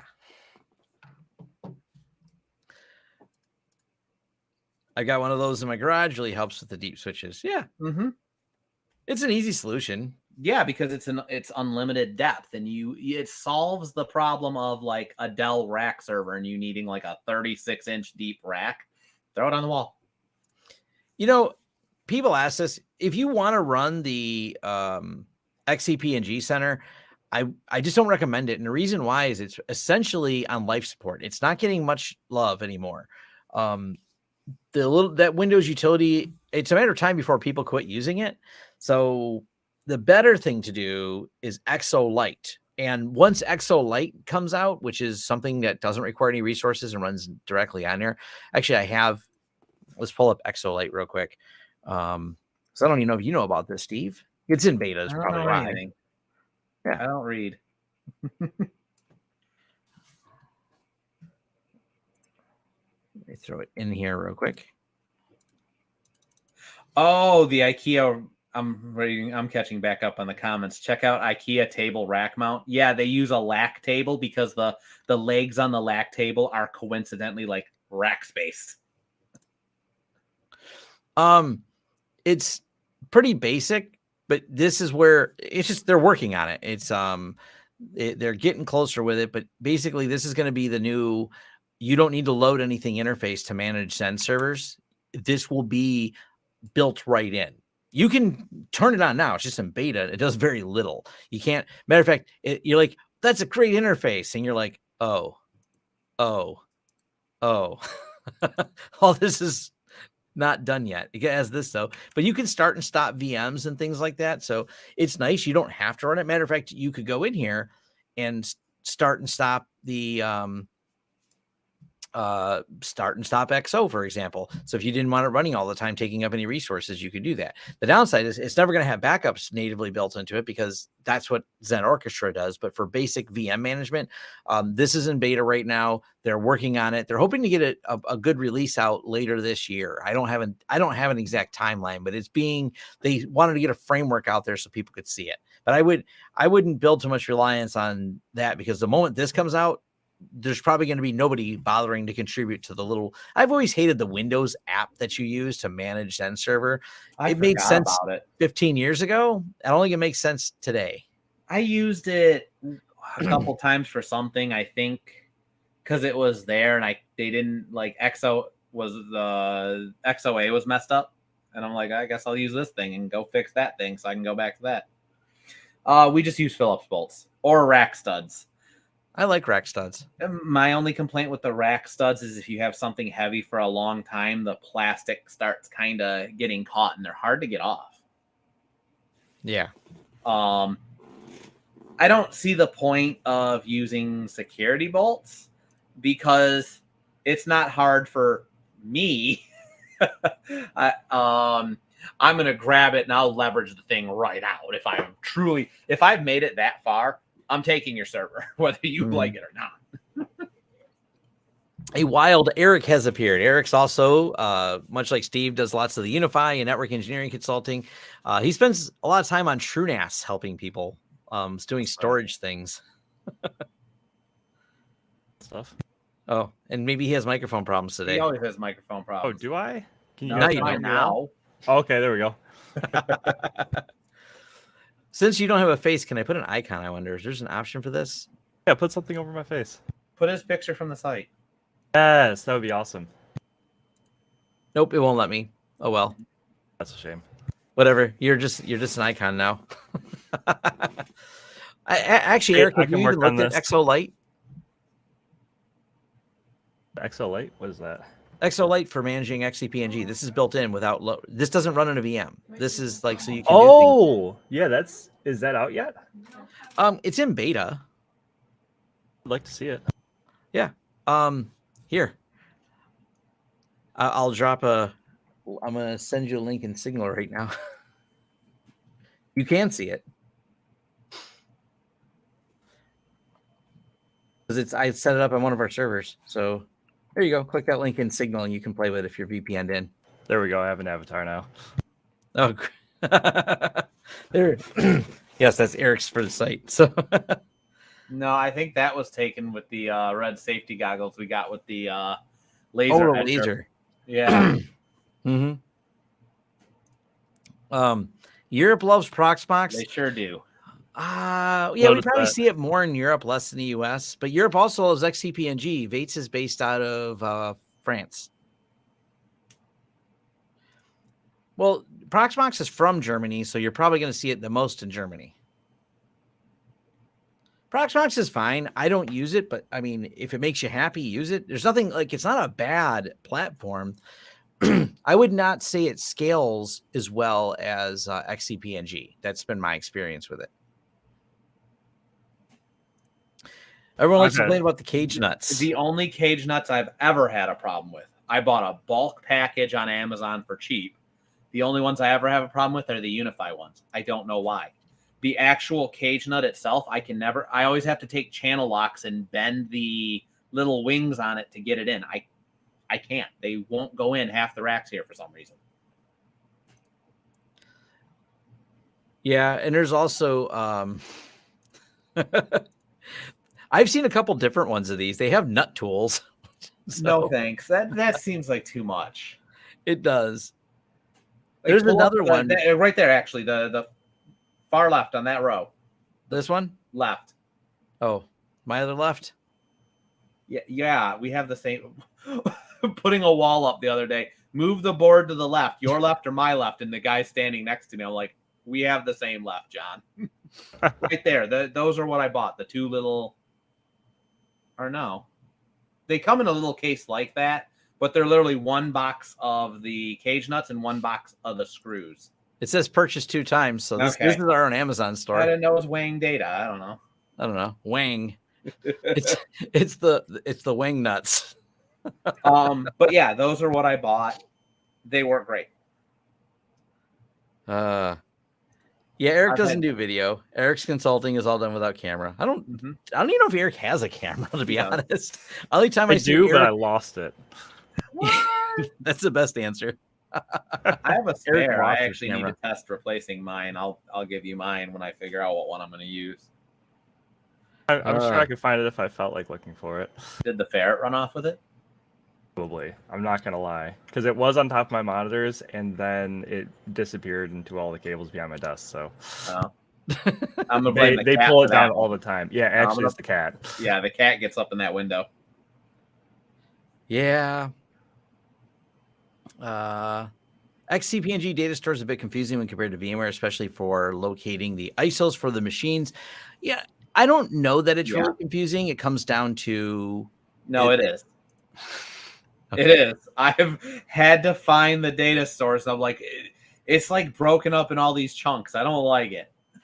But I have all these videos I did on it because it does do things differently, but it's also beautiful. And there's like a beauty to understanding how their storage works. And if you put icons, like that's how I find them. You just use icons and emojis for all your data stores because why not? Well, I think he meant the actual drive, like in the data. Oh, yeah. Figuring out where to put them. Yeah. Well, like the ones that exist for it. XCP&G has like these broken up data sets for drives versus VMware is here's your, and even Hyper-V. Here's your VHD file done. It's that file. That file is that drive. Move on. I have no idea on that question. It's metric. It's metric. Almost all, as much as we joke about freedom units and that, almost all machine parts here are metric. That is very true. Emojis and VM data stores. It works. I mean, it makes it cool looking when you can put all that in there. It's actually the concept. It's the IKEA concept. You give things a name that is unrelated to the item, but helps you associate with it. So here you're associating that picture with what the server is. I mean, I still like the time I gave Tom a fucking zip folder full of pictures of logs and said, "Hey, can you look at these log files?" Yes, he did. Yeah. Get the UniFi, use the Wi-Fi one. So yeah, everything is a series of silliness sometimes at the office. Like we do have this, which is our tunnel bear. And it's all a reverse VPN. It's how you can have all your clients running pfSense, no matter if they have dynamic IPs, VPN to you and create a single IP address that you can then get to all of your clients on for a VPN. And I named it after the VPN provider Tunnel Bear because I love their uninstaller, like removing bear fur from hard drive. Yeah. Phoning Bear's girlfriend and telling her that's no longer, you're no longer together. So freedom units are British Imperial units. Sure. They technically are. Yeah. I mean, we speak a similar language, but it's not quite the same. Matter of fact, we speak it better.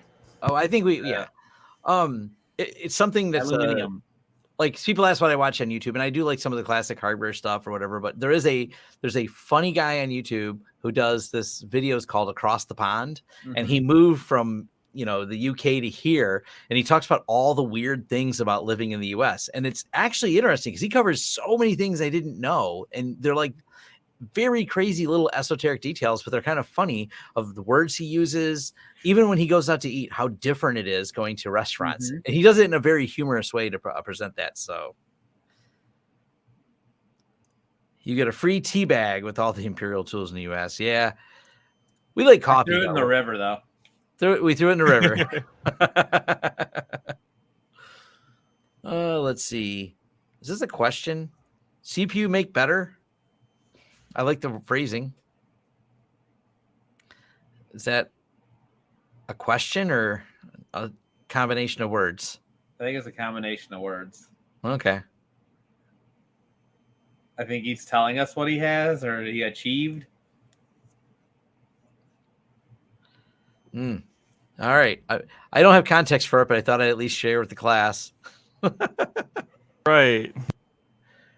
I have a post. Where is it at? Did I close the window? Probably. I can pull it up though. I have a post in the XCPNG forums. Where's Tom's posts? Good thing I can't just run off with my camera and go look at a fence post. It's like I have I know. What's your posts? Yes. To the post. I'm gonna put some pictures together. Did you see my post? Why can't I just click on these things? There we go. Share this tab. Man, that was way too many clicks to figure out what the last thing I shared on there was. This is actually an interesting feature they're coming out with, but I did have some questions for clarification before I do a video on it. They actually have a new thing called NBD for backups, which is network block data.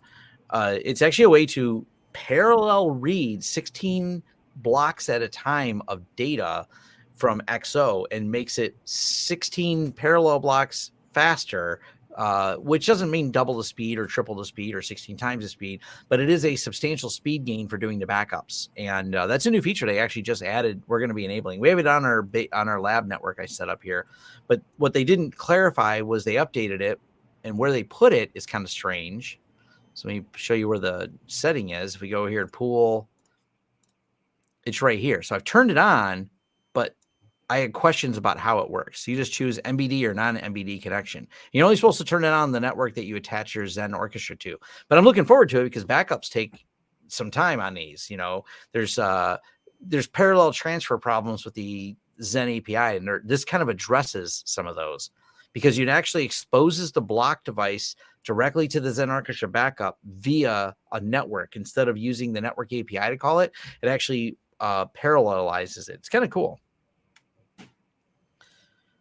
Can XCPD ZFS? Yes, it can. It does local RAID.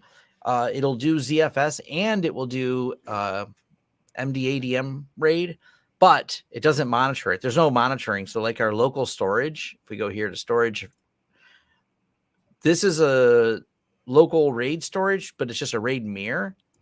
But the monitoring is not done here. The monitoring is all done from the command line using the MDADM tool. The question nets to H in miles. So for A's, like miles per hour. What? I don't know the question.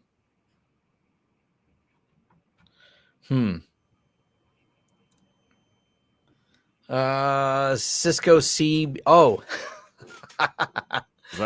did you get Cisco Business Dashboard? I did a video on this, and guys, it's hot garbage. Like I think me and Eric talked about it. Did me and you talk about it, Steve? No. So basically, Cisco's got this idea that they're going to compete with UniFi. And you know what? I think you did bring it up a little bit. Okay. Yeah, I ranted about it. I'm like, it can't be this bad. And Jason Slagle says, he messages me, right? He goes, let me take a look at it. I want to see if it's this bad. And he's like, because he likes Cisco stuff. And I think it was like 24 hours later, this is terrible. Like, I know, like, who wrote this? Whose job was it? Like, what lackey got this job? We're like, go grab some first level engineers, come up with the worst way possible to make a business dashboard. Oh, and when you're done, hand it over to licensing, because we want to be able to charge people for this, and then hand it over to marketing and tell them it's a UniFi competitor and send one to Tom. That was like, I want to know the whole storyboard of how that happened in management, because they did send it to me and I did dump all over it. Like, my video on it is just why it's terrible. And no one's disagreeing with me, not even Cisco or the people that sent it to me. Like, no one's really, even Cisco didn't rebuttal like how bad it is of a setup. So Show some real confidence in their products. yeah. I even posted on Reddit, and Reddit are networking usually like Cisco gear. It's highly recommended because there's a bunch of Cisco engineers in there. Even they're like, yeah, this is garbage product. Like, it's just terribly put together. This person keeps posting. I don't know what is that. I put him in timeout. Okay. Like, okay, but that was actually the third time he's done that. So Yep. We'll just wonder how Arista will do against UniFi. It comes down to hardware costs and software. The hardware is easy, and what UniFi is doing isn't hard. The problem is you get some high-level executive in there that says we need to, make $1,000 a month on this, and then everybody's like, well, why would I pay you when I can go use those guys? Mm-hmm. Apparently a race to the bottom, it seems. Like, licensing prices. The only people I have seen, and the problem is their controller was hot garbage, was Ingenious. And they dropped it. They dropped it. Again, though, their own fault. They had a good product, affordable. Let's make 3 different product lines with 3 different controllers, and one of them is only controllable not by a software you install, but an ISO image you download and run on a Raspberry Pi or a VM. Yeah. Why? It's terrible. And I pointed out, I did the review of the Ingenious stuff, the more recent stuff, and they're not easy to work with, because I actually was being kind and did a write-up and said, this is what's wrong with your documentation. Your VLAN documentation is wrong. So I sent them an email before I did it. Can you fix this? A month went by and I said, I give up. They replied, we'll look into it. I mean, you look into it. Here's the write-up of how to do it. It's just incomplete. And so I covered how to set up VLANs on it, but also my review commented that their documentation is wrong. And that's actually a challenge. It shouldn't be that you have to find some guy on YouTube doing a review to figure out how the product works. It seems like the documentation, at least the basic functions. The second part that they still don't have an answer for, that Ingenious switch has weird extra options that even they could not answer me as to what they do. I checked the boxes. They don't actually seem to do anything, but there's a bunch of UI elements in there. There's these extra switch ports that don't make any sense. And it's all speculative as to what they do, because changing settings on them doesn't actually seem to do anything. They're like virtual ones. Someone said they're for bridging. Someone said they're for this, but there's no documentation on them. But it's just kind of weird when you go to lists, there's all these extra switch ports that don't actually exist on the unit. So thanks. XCP-NG seems built to use the external shared storage, similar to VMware, where you can have other stuff. I would say it's well built and well suited for that. And this goes back to the corporate nature, the enterprise nature. Me and Eric have worked on, and I think Steve too, we have a few clients with some really big setups with XCP-NG. So what did the one food company, don't they have 100 gig connections? Yeah. They're doing it all with backups within a couple gigs of backups in seconds. It's funny because when we were doing testing, we thought the backup failed or the VM transfer failed. One of them we were doing, and we just took a second to realize it happened so fast it blinked. We thought it just wasn't doing it. Already done. It's just already done. When you have 100 gig interconnects with these, so we've seen some big enterprise use that we're actively engaged with a lot of the XCP-NG stuff. What do you think of this one? I've had people ask me this, Steve, but I don't. They're going to run hot in most 10 gig stuff just because the processing power is. Now, we haven't used any. My client in Canada actually ordered a bunch. So I assume he put them in. I don't know what he's doing with them. But even their older, this is a known problem with some of their stuff. Like we had that What was the one we had in the rack in the back, Tom? Wasn't it the old like Gen 124 where it would just overheat? It would get above 70 Celsius and we'd start seeing pings get kind of crazy. We moved it out of the rack somewhere cooler. Works fine. We had the 88 port 150 watt thing, ran incredibly hot. Like it hurt to touch. Yeah. So yeah, some of their stuff does run really hot. But also keeps running. It keeps running, but that flex switch is going to be, I believe those are plastic chassis, passively cooled. It's going to be warm. Put it somewhere cool. Don't stack things on it. It's really all you can do. And that some of that is just the nature of 10 gig. We just, because we're doing with commercial companies, GPU pass-through is more something in labs than in production use. It's just not as common. Like for the company we just mentioned, who's got over $100,000 in hardware, 100 gig setup, and how many GPU pass-throughs are they using, Eric? Would you say zero? Absolutely zero. Yeah.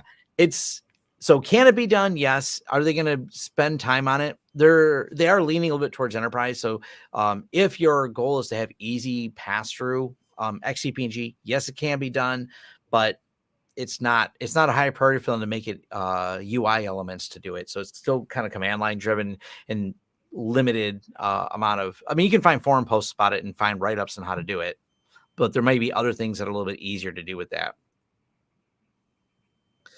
I do like this comment though. Cisco could have used ChatGPT to assist on UI.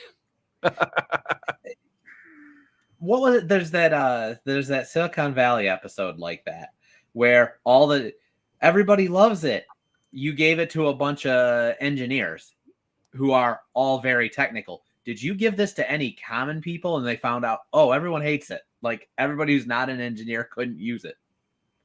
Yeah, it's just, I don't know. I was playing with ChatGPT, and as I'm working on a video for it, but I wanted to be more concise. And like one of the things about it is, like I had it write a biography for Tom Lawrence. And when it comes to things like doing really deterministic things, I think ChatGPT works well. Like, hey, write 1 + 1, what does that equal? Or let's write some code for something that's deterministic. Like we want it to help with some regex. We need this piece of code to have this input and process it in these ways with these rules to get this output. That's a very deterministic output with ChatGPT. Where it starts falling flat is I'm a pretty easy person because my LinkedIn and everything's very public and it's all up to date. ChatGPT has all my information wrong when I said write Tom Lawrence. It says write a biography for Tom Lawrence from Lawrence Systems, and it got a bunch of facts wrong. But they're facts that anyone with a Google search and landing on my LinkedIn page could have had corrections for. Then I started doing this. About your fish finders. I wish you would have thrown that in. It would have been funny. My goal, and I have more work that I'm doing before I do the video, is product reviews, because one of the problem with ChatGPT about product reviews is I figure people are probably using it for product reviews. Like I said, hey, does Huntress endpoint detection response any good? And it gave some answers that are good, but still not accurate, and not even accurate to Huntress's website. It talked about things that it just doesn't do. And these are where some of those problems come with ChatGPT, because I copied and pasted the answer for a reason. And that reason is it's not cited with sources. So it confidently tells you everything. But that's it. It's just confidently saying Tom Lawrence started his business in 2008. Well, that's not true, but that's exactly what it says. And because they're not telling you the source of the information, and too many people just believe things that are single source, especially when we slap the AI on it going, it's a magical AI system that is infallible. No, it turns out it's not. Turns out it sounds convincing, and that's all that matters. Well, and you think about this. If you asked a question in Google, like you would normally do, and there's multiple responses, and those responses contradict each other, your immediate brain goes, I wonder which one of these is right. And you may read each article to come to your own conclusion.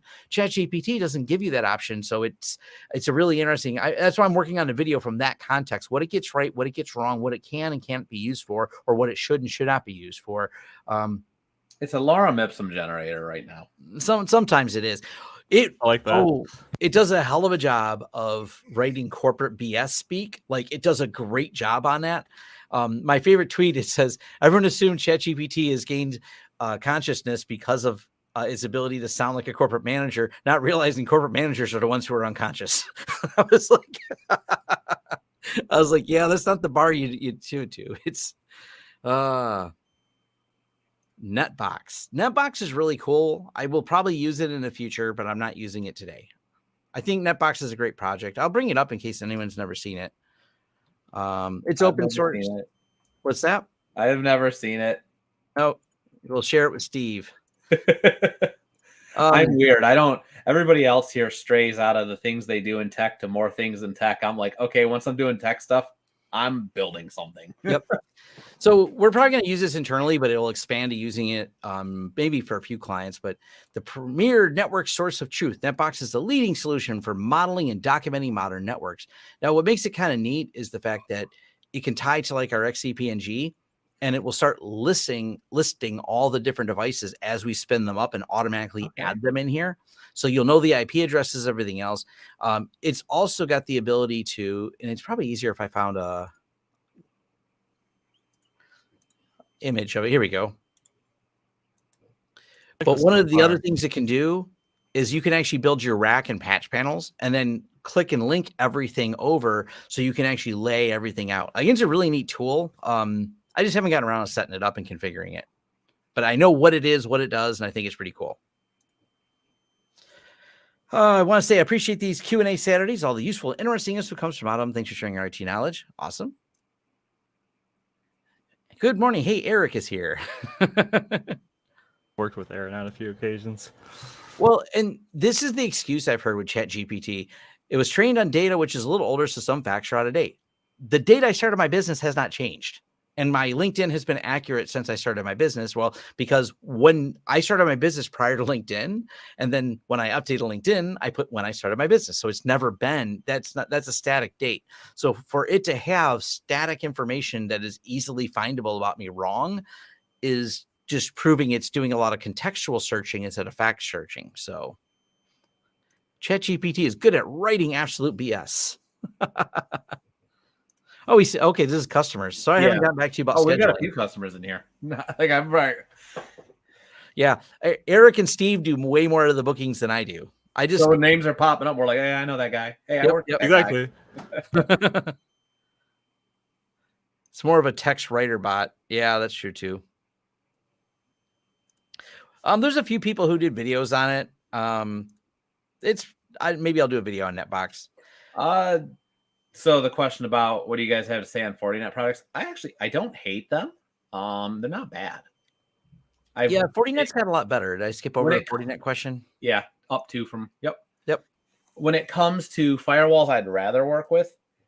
I'll take a Fortinet over a Sonic Wall or a Cisco ASA any day. Yeah, Sonic Wall's hot garbage. It is, and people are still just. We run into so many of them. Well, can you log into my Sonic Wall? It's gonna cost you less for me to move this whole thing to UniFi. Or not UniFi, but pfSense. Not UniFi. Don't ever do layer 3 UniFi. That. Yeah, I would take a USG over a Sonic Wall. That's true. Sonic Wall, just avoid them. I think my only complaints with Fortinet is, and we're getting this complaint a lot, and people are moving away from it. I believe they're the ones that charge you a license to have HA.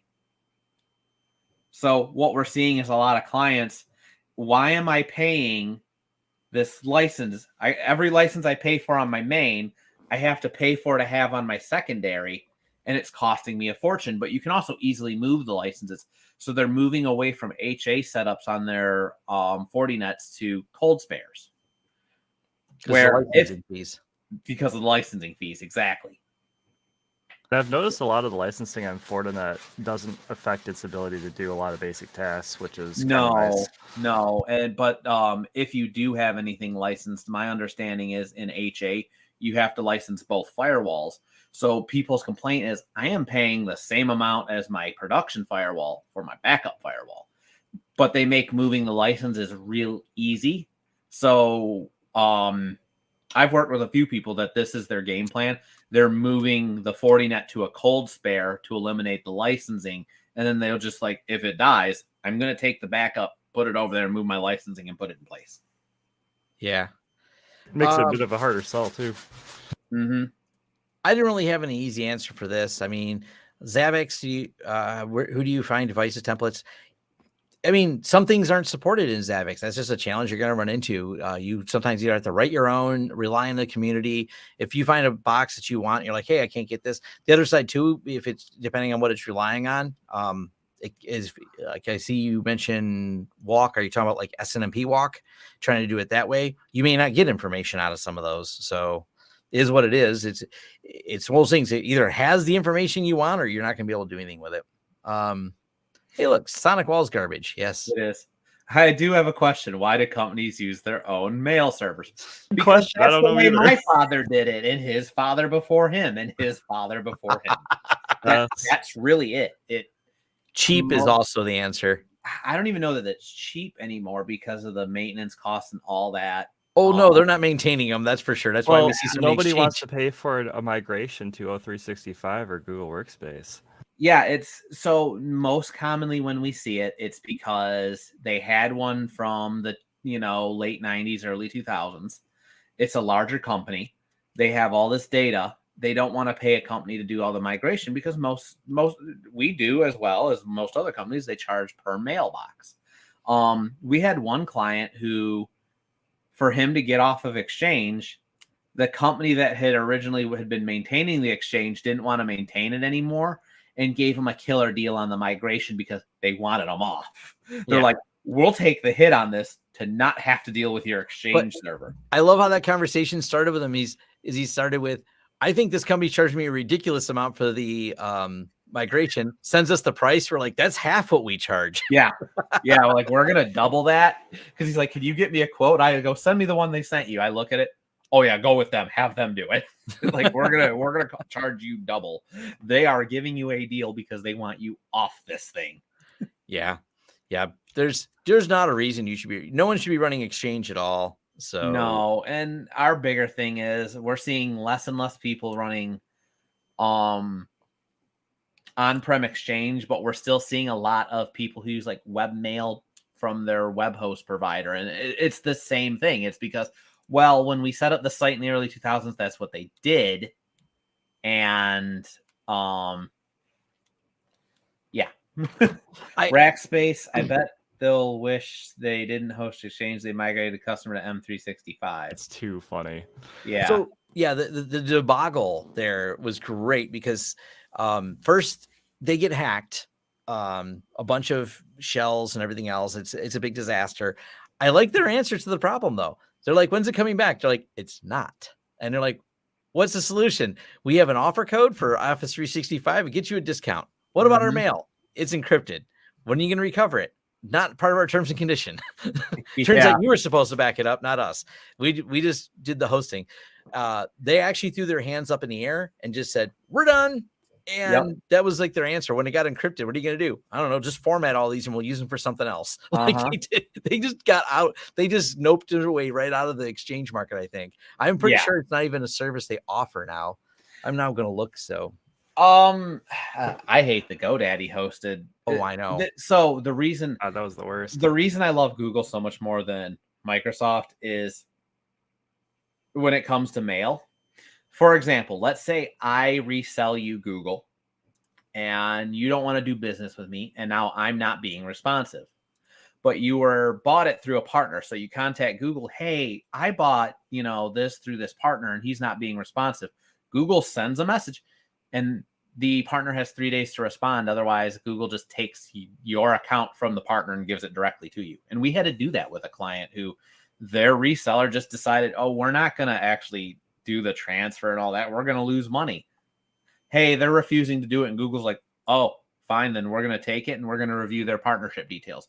Microsoft, on the other hand, hey, GoDaddy sells a bunch of Microsoft. Let's give them a special legacy one that you can't migrate out of and they can break functions all day on.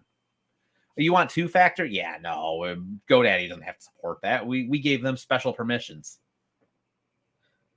Yeah, I'm on Rackspace's site. I don't even see it as an option. You can't even get hosted exchange from anymore. They're like, no, that's not something. Hosted exchange is just MS365 now. That's it. Yeah. Oh yeah, this is a really interesting stuff. So the FBI having security updates from the FBI. That's actually something that happened if you didn't know. So this is a really weird thing that I actually know a lot more about than I have to see if one day I can get the people. I know the people involved that actually did this. So what they had was a problem. There was a massive attack of exchange servers, and a decision came down because you can get shell by really easily, the proxy shell. And they said, you know what we can do? We can save all these people from this attack by using the exploit to patch exchange. So the FBI actually went and patched people's servers. Well, the FBI blessed it. I actually know the people who did it and were involved in it. And it was a great security discussion at a conference. I wish you could have been there, Eric. I will tell you offline if you ever want to hear the story. I'll share it with you guys because I don't know where the NDA ends and begins for what I can say about it. But I would actually love that. Now that it's been a long time, I'd like to get them on and talk about how that decision came to be. So it's people you've met before. I can say that. But it was a tough decision. Wait, what? Yeah, it's a great offline story. I'm sorry, I didn't mean to bring it up in here, but someone did. I don't usually to bring things to say that I know more about it and can't share, but I will work to share to publicly disclose what can be publicly disclosed about it. I mean, that's fair. Yeah, we kind of blanket NDA stuff in our office, so I can share it with internal people. But yeah, I don't know how much can be publicly shared. It's really interesting. Yeah, though. Yeah. We've done a few migrations to Google, and usually up 2 more. GoDaddy moved our Chamber of Commerce email to Office 365. Yeah. We heard they were doing that. They did that to another client as well. They just moved it and didn't tell them. Oh, neat. I forget who it was, but it turned into a whole disaster. Oh, I know who it was. It was the banquet place. Oh, yeah. Yeah.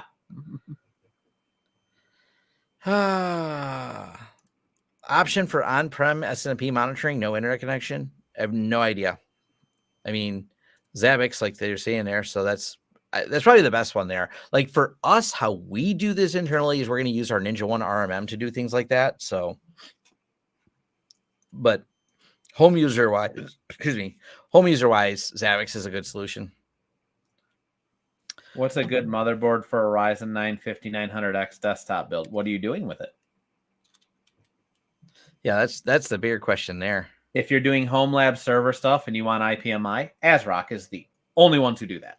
If you're just talking general, I want to use it, MSI.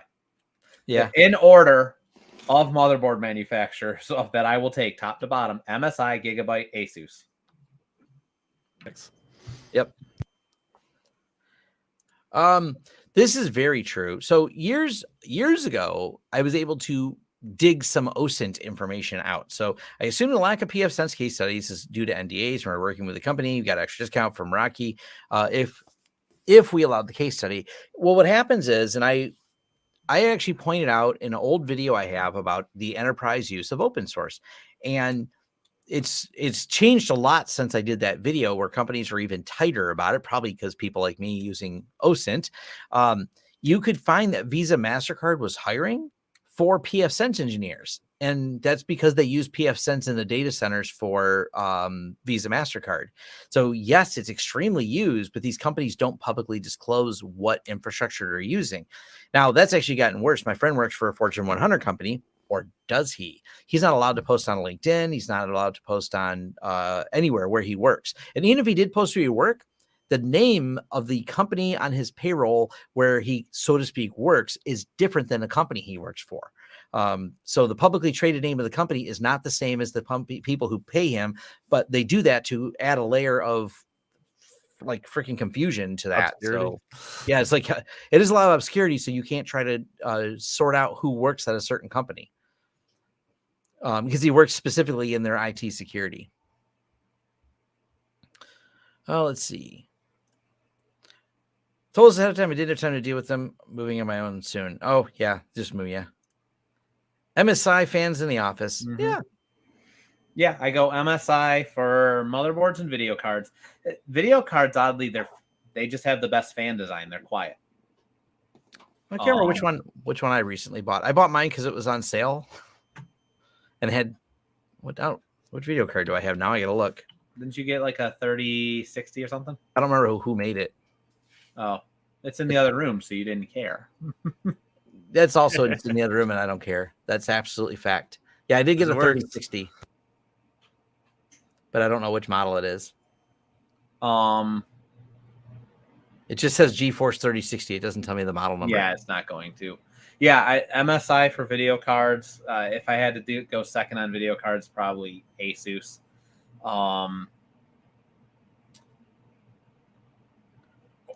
Maybe Asus over EVGA, because as far as I know, Asus didn't have a problem with cards bursting into flames. Oh, yeah. That's the thing. Not done any gaming builds for ages. For laptops, Eric, if I send you a link, because I don't have it set up to chat. If you throw it in, you signal it to me or whatever. Yeah. There's private chat in here. You can send it to me. Can I send it just in that? If you hit you can probably drop it in the chat. I was just commenting from EVGA is out of the market, stream. Apparently. I don't care.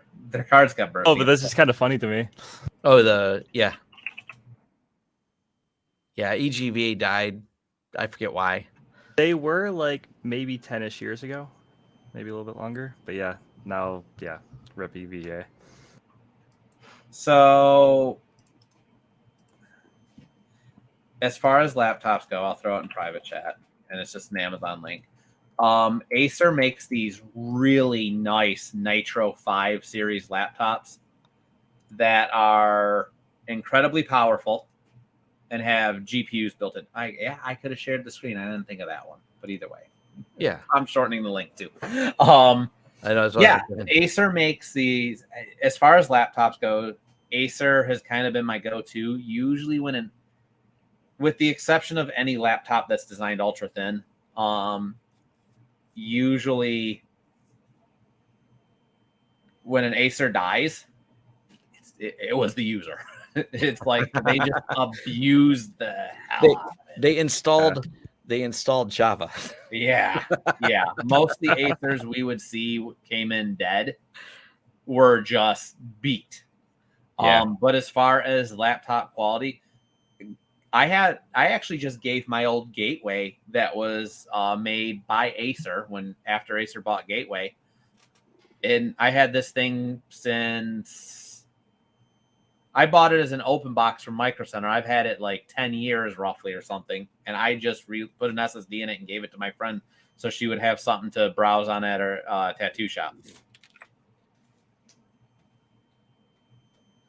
I think it's somewhat rigid. It doesn't seem to have a problem. My mom has the BJ's had a deal on them, like $600, and they had the Intel with the 1650 a few years back. She has that one, and she uses it as her like desktop replacement, and has had now. Granted, she uses a mouse, and we don't really use trackpads, but yeah. And the other thing I love about Acer, they give you all the parts for it. Like, because they load it with an NVMe, they actually give you the little bracket and all the stuff for if you want to put another drive in it. Yeah. I'll answer this person's question real quick. What cost-effective home lab hardware do you recommend for vSphere? I don't know the compatibility list because I don't, outside of enterprise, I don't really know if it'll work on all the general hardware. But if you go and look for like used R720s, like Dell's, those are really affordable right now, depending on where you're at. And they should be on the certified list for vSphere. Let's see what else we have. I've never used Matrix or Rocket Chat for a client. I don't expect I would anytime soon. Most businesses are using Slack. Some use Teams, and may God help them. But that Teams is awful. But Teams and Slack is pretty much dominant in business. No, what's that? Not really. Yeah, not a ton, but I have had some random customers that do use it. Really? Yeah. Well, I just worked with that one customer on doing Google LDAP for OpenVPN. And actually the This question, not the chat one. What? This question Okay. right here. Okay, this question. Okay, make sure. Yeah. So do you guys see small, medium business and 30 using cloud-based directory services? Yes. Mostly for little stuff, nothing too crazy.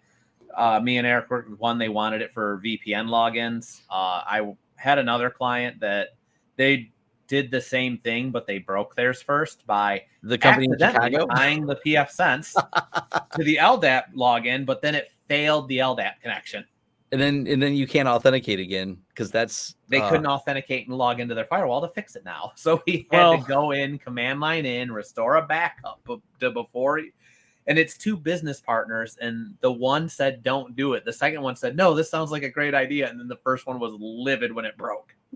Now, according to Netgate's documentation, if it fails LDAP authentication like that, it is supposed to fail back to local database. I don't know if that's changed since that's happened. So yeah, it happened like a year ago. Yeah. I don't know the answer to this because I haven't imported an MSPST file in forever. I'm pretty sure there is just full support for that. Like, I'm pretty sure Thunderbird just supports an import for that. There's an option. Yeah, I haven't. Have you tried it? Yeah. I've done it. It's been years is the problem. I'm saying like to Jack, have you tried that yet? Oh, if we say it's been years since I did it. It was super common to do when we had a bunch of older people who had to get off Outlook Express when XP went away. Yeah. Hey, let's bring this whole conversation back around. Microsoft just announced that they're going to be integrating ChatGPT into Teams. I don't know why.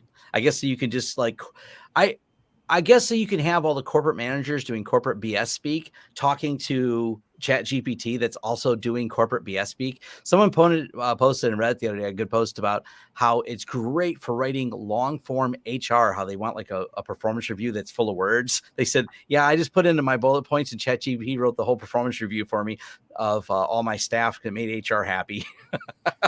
That would be beautiful to just automate that. My God. Well, when you think about it, and my brief stint in corporate, that was one of the things that used to annoy me.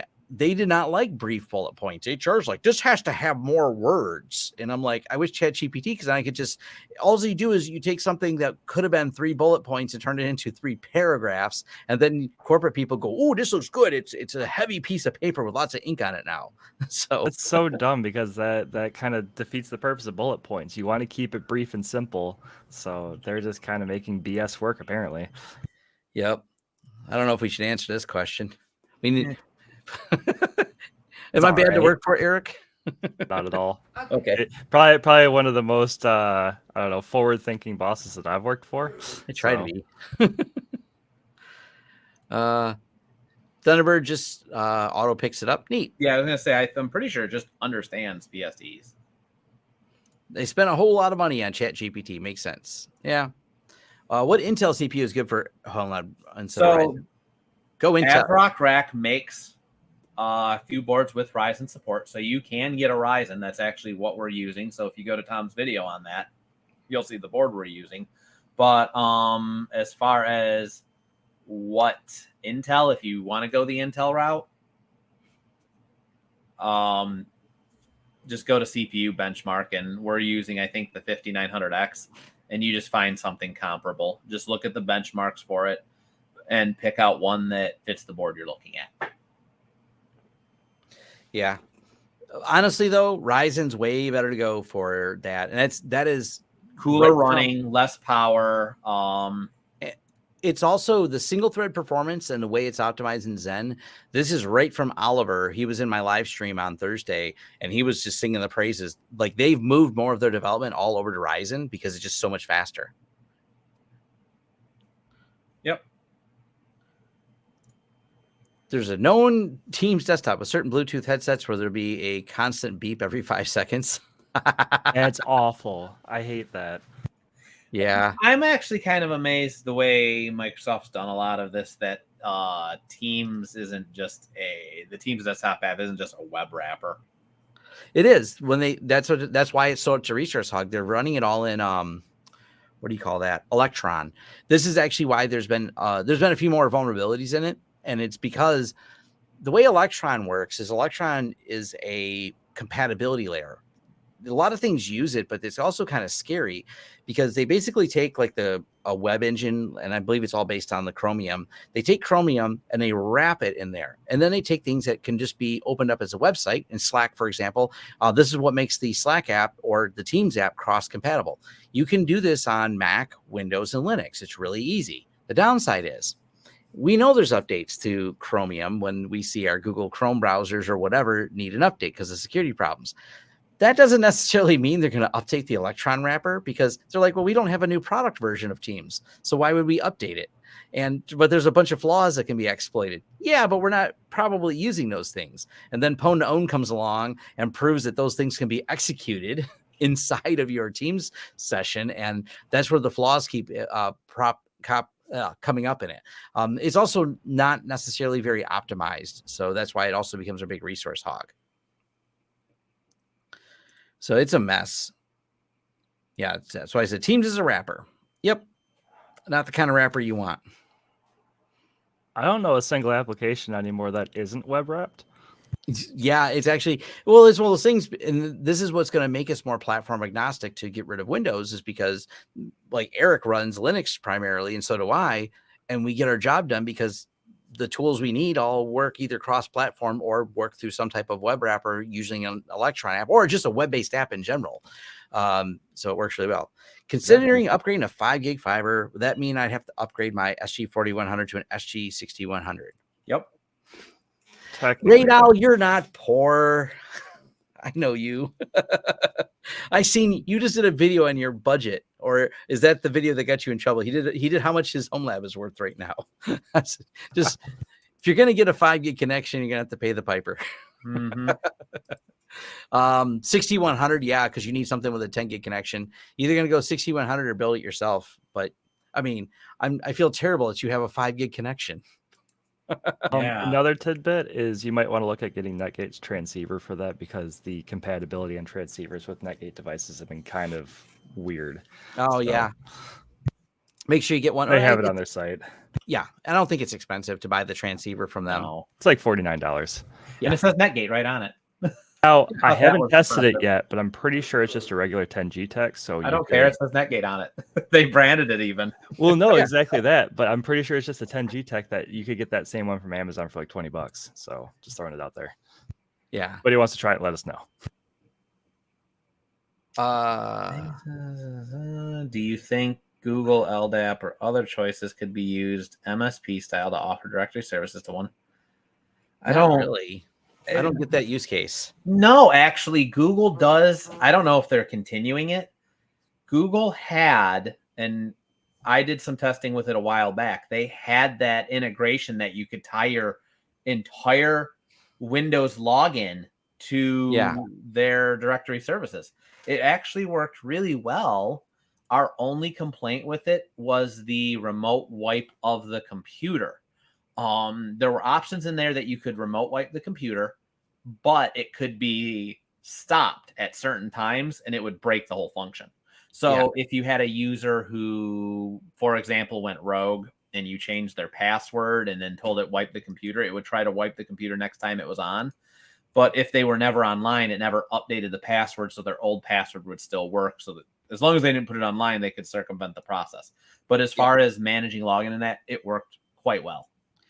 Right. But honestly, like the majority of people are going to have your usual Azure AD set up to do all their authentication tied to their network. A lot of people don't, though.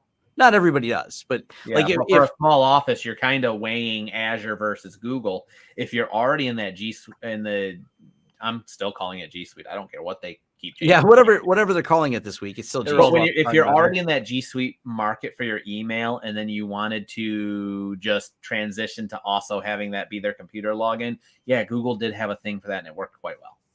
Yep. Let's see. I'm pretty sure it says 10G Tech right there. Yeah, it does actually. There it is. Have you guys seen? I mean, you could slap the Netgate sticker on there. They give you plenty. I could. Not fit, but I'm pretty sure we got one time though, or maybe it was the DAT cable that actually said like Netgate on that little sticker, and I was like, neat. Somewhere. Yeah, we did. We got sent something. You know, my wonder if they had a run of them with Netgate branding on it, and then eventually they're just like, screw it, they're 10G techs. He's got the Netgate back scratcher. Yep. I gotta let it focus. Netgate scratches my back. Have you Oh, guys man, that's seen awesome. 15-second ping spikes with MacBooks on you? Yes, there are. Despite UniFi taking a bunch of Mac people, there are weird Mac anomalies on their networks. I don't know. And am I correct in saying that UniFi was founded by the same engineers that did the Apple airports? Yes. So the my understanding is the background for the UniFi itself is they were the developers of, and this was a really popular Wi-Fi solution like what 10, 12, 13 years ago, a long time ago. Apple had their, was it called Airport Extreme? I'm not Travis might remember, he's more of a Mac guy, but Yeah. their old ones used to be they had a really quality product before other companies had some more products in that market space. But then Apple, for reasons I don't understand, because it would have been a good consumer space from the beginning, got out of the Wi-Fi space. And then they said, well, we're smart. We know Wi-Fi. Let's go build a Wi-Fi company. And Ubiquiti was born. That's roughly the history. I mean, to see a lot of stuff. Oh, build it or buy it. That always is the question. Is it worth it? I mean, it comes down to, for home lab people, yeah, the 6100 is going to be kind of pricey. It comes down to your budget. You can build a pretty beefy machine to run PF Sense. It doesn't cost much. I mean, a Dell 720 is not an ideal system to run PF Sense on. You can get the little Quoton boxes. Yeah, Quoton boxes or something You can like get that. them $300 on Amazon. I think they're about $300 right now on Amazon, or a little less. And they're 5 Intel 2.5 gig Ethernet ports. Yeah. So there's definitely some, merit to doing some of those because it's going to be a little bit cheaper. Question for Steve and Eric. Do you guys want to keep going longer? Because I have to grab some water. You want to me? It's up to you. You guys want to keep going? I'll come back and we can keep it going. I don't have anything to do this morning. It's really cold out here in Michigan, and I don't want to do anything outside. Yeah, it's a 9. Is it up to 9? It's hold on. 23. Sun's out. Oh, sun's out. Holy crap! It's warm. When I got up this morning, I think it was 9 when I looked. Dude, it was really cold this morning. Mm-hmm. F. Freedom degrees. Hold on, we'll look at the history. So, yeah, that's in Celsius. Yeah, in Celsius, that's negative. Yeah, negative in Celsius. What would it be? About -8, roughly. No, about -5, -6. Oh, it only shows partly cloud. It doesn't show the temperature history like I thought. This whole week's been bad. But it's been by the way, every morning when I got up.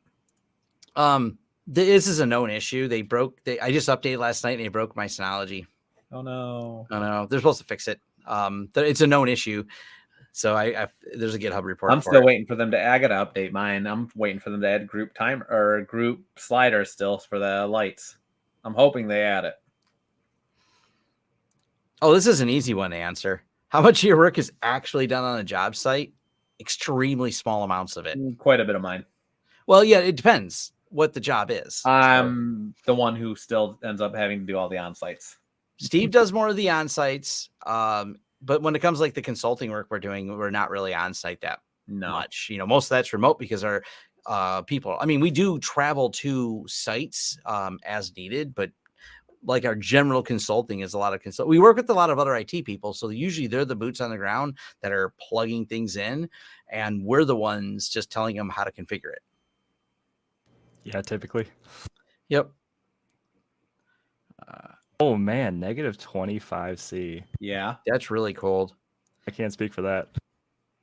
Recommendations for an open source firewall? No, not that does layer 7 filtering. I mean, Arista is the only thing you're going to find and I don't know what the current license status is, but Arista, the Untangle is the only thing you're gonna find that I'm aware of that has the open source name and has some layer 7 filtering features that are good. They're not perfect unless you install. Well, even if you install a certificate, you just have a different headache. The Untangle does allow you to install a certificate so you can actually do good filtering on it, but we don't do filtering via the firewall. We do it via the endpoint. It's just a better way. If you're going to filter websites and web traffic and manage it, it's just managed better at the endpoint than it is at the firewall. Yes. Yeah, then Marco says layer 7 filtering. Yeah, exactly. It kind of is. And by the way, it's not free. It's not free at all, because the reason it's not free is because the feeds have a cost to get updated. It's free if you use the UniFi, but now Okay, you don't yeah. UniFi. But I said, but good. that's actually my where I talked about that earlier in the stream. We have clients who they're using a pfSense firewall, and then after that they put the USG just to filter out the guest network because they had a problem with guests coming in and just opening up a laptop and torrenting things. So they're getting notices like, hey, we see you're downloading this movie. We're not downloading that. And they start digging into it, and there's some IP on the guest network of some guy who came in and sat down with his laptop and just went to town. Yeah. So, I mean, there's stuff. And I was waiting for someone to throw this in there. OpenSense has Zen Armor, which is, I think they have a free and a paid version. I don't know. None of it's great. That's the thing. If you want good filtering, like the level that we use, like for professionally, endpoint filtering is where it's at. And someone commented already here. Yes, if you're using TLS 1.3 and it's properly implemented, you're right. If you have SNI, encrypted SNI, ESNI is what it's called, where you actually encrypt the SNI connection, as in what the URL is, just throw all the filtering right out the door. Matter of fact, this is one of the reasons your web application firewalls and things like that, because of the challenges of breaking the traffic. TLS encryption is a when you get to TLS, the latest version, it double encrypts. There's a security key for your SSL layer. There's another layer of encryption that's put into here, and that is ephemeral. That is only negotiated after the first negotiation of key sets. Then it's thrown away. So between your browser and the website, there's this extra key that can't be broken.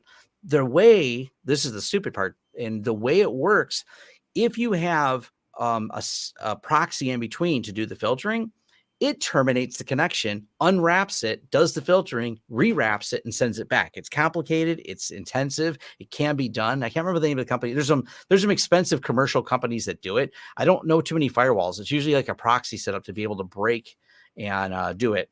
And it also causes even more problems with things like QIC. You have to drop back off of QIC to make this work. So it's just not worth it. There's a reason we do endpoint filtering, because that's what works. This is why all is supposed to be done at the client level. Yep. I did a video on QIC a long time ago. Matter of fact, it's been a while since I looked at how Untangle, if they've ever solved this, but one of the things they do when you turn it on, it actually forces QIC to be disabled. So, because it can't filter it properly. It just that's our answer. We're just going to stop that traffic, any QIC traffic, because if you block QIC traffic, which is UDP 443, your browser will go back to TCP 443, which is slower. So it's one of those headache things. Just don't filter on the firewall. Do it on the endpoint. Make your life better. And I say the same thing. As much as the DNS black holes and PF blocker are great, they solve, when you're on a phone and that, uBlock Origin in a browser is still way better. Yes, for sure. Easier to manage, for an end user can turn it off if there is a problem.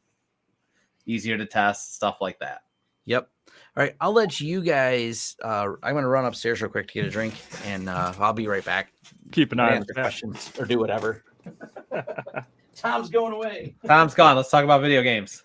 Yeah, video games. Yeah. I don't know. Does anyone even play video games here? You throw it out, everybody does. I had a class in college actually just like that. We had to do a presentation, and the groups were picked at random. I got a bunch of my friends who were in the class and we all played games together. So we did one on the history of gaming. Trust me, you go back to like the Atari 2600 and you should have seen all the faces light up like, oh yeah, I remember having that. LCS We have a Valheim private one. server. Yes. Steve, I actually host. Whenever we all play games together, I usually host them.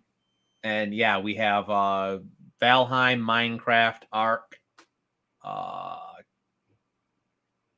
Conan. In a while. It's been a while since Conan.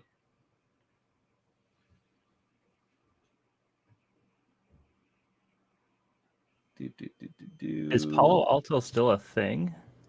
Yes. Yes. So they actually had a very limited time consumer offering that was a licensed yearly option.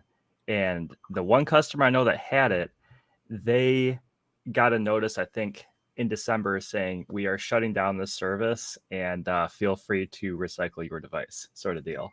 Yeah. They basically said, thank you for being on this platform. It is being discontinued. I think it only lasted a year or two. It was really bizarre. Never thought about it, but my Omada controller can disable websites for even certain APs. Now that's actually kind of interesting. I don't know how that's done at the AP level though. I guess it's probably some functionality in it. I'd have to look because technically those functions exist in the UniFi controller, but they're not applicable until you have a USG or some kind of UniFi firewall. Filtering for home use. It depends how technical you are and if you want phones filtered. PF blocker / Pi-hole are kind of the same thing. Yep. They're not bad. They're going to solve your, end users who are on phones and that. But I still prefer uBlock Origin in the browser because it's able to do more. Because there's certain things you cannot DNS block in PF blocker or Pi-hole because you're going to break other things. Versus uBlock Origin is again at the endpoint at the browser level and saying, yeah, you don't need that separate ad window with baked in, even though it's coming from the same source, but you clearly don't need that. Learn Linux TV has good resources. I seen someone asked about Linux training. Go head over to Learn Linux TV.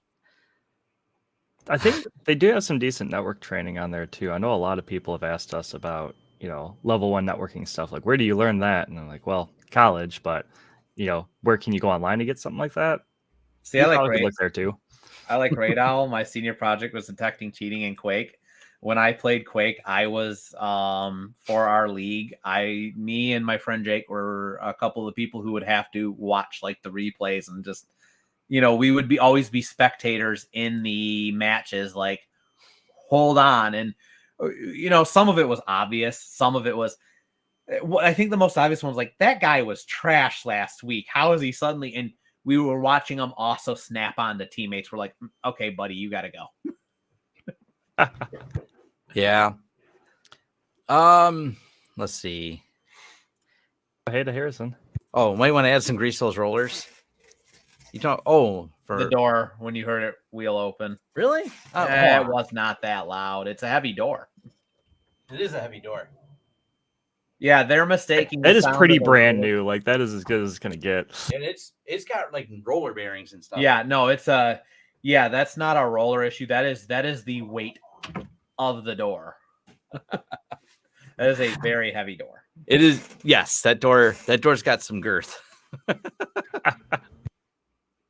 I just wanted to use that word. Yeah. This is definitely like, I like PF blocker and everything. But I love uBlock Origin better, like hands down. I like it because sometimes I need to unblock something. And if PF blocker is blocking, it's one of the reasons I don't even use it at home. I get annoyed. And my wife's games sometimes won't load if I turn it on, like some of her clicker games she plays because they're ad supported. If you block the ads, the game won't load, like on her phone. Yeah. Didn't you have that problem too, Steve, or something? No. I remember who else had that problem. It was I never used PF blocker. Mm. I'm not a phone person though, so I just never care. Oh, PF blocker is good for more than just DNS blocking. Yeah. I mean, it is great for GeoIP filtering and just That- IP blocking in general. Right. Everybody, though, when you say PF blocker, They're thinking of ad first blocking. go-to, they know this No, from our I know, but I like to consulting remind them, like, it is much more useful for these other things, especially when you have port forwards open. area. Come on, guys. I don't have any users in Russia that need to access my web server. Yeah. Russia. Hey, I don't mind having more people on. It's just a matter of these guys having the time. But Saturdays, Thursdays, these guys are usually busy. But maybe we'll do a couple Try of to these. hop and chat on Thursdays, but Yeah, I it actually never probably could on happens. Thursday, so I just Yeah. I don't Yeah. mind if everyone likes it. I definitely don't mind bringing the team in because it's fun because I got more people to answer questions, especially when I got to get up and go pee. So, and people ask gaming questions. I'm a terrible gamer. I play solo games and I'm just not, I don't know. These guys play games. Yeah, They can answer if you questions. want You like gaming, Borderlands? That's I do like multiplayer game. Borderlands. yeah. And I thought The Witcher was awesome. You got me and Eric. If you want hardware, I'm here. If you want, you want to talk general construction, sure, why not? Yeah, Steve likes construction too. Steve helped build this really studio do. I'm sitting in. So this is an old question from like half hour ago, but hey, he's not watching it 2x. Yeah. Or he is, and he just started. Yeah, the stores, the way it stores the data versus being able to just grab a VHD file and move it, it is way more complex. Yeah. Yeah, I'm still trying to run through. We I have was like, oh, somebody brought up Learn Linux TV. Oh, it was Tom. So, It's Tom. Yeah. That was a bit back. dude, I'm still getting caught up on comments. Like I don't know. I'm notorious for I want to read them all. Oh, that's I will fine, find too. my camera eventually. It is somewhere behind my computer. Just haven't cared to look. Hey, Harrison Ward's here. Hi. Yeah, I mentioned that earlier. I was like, hey, I am Harrison's here. like that is how far back I am. Do not.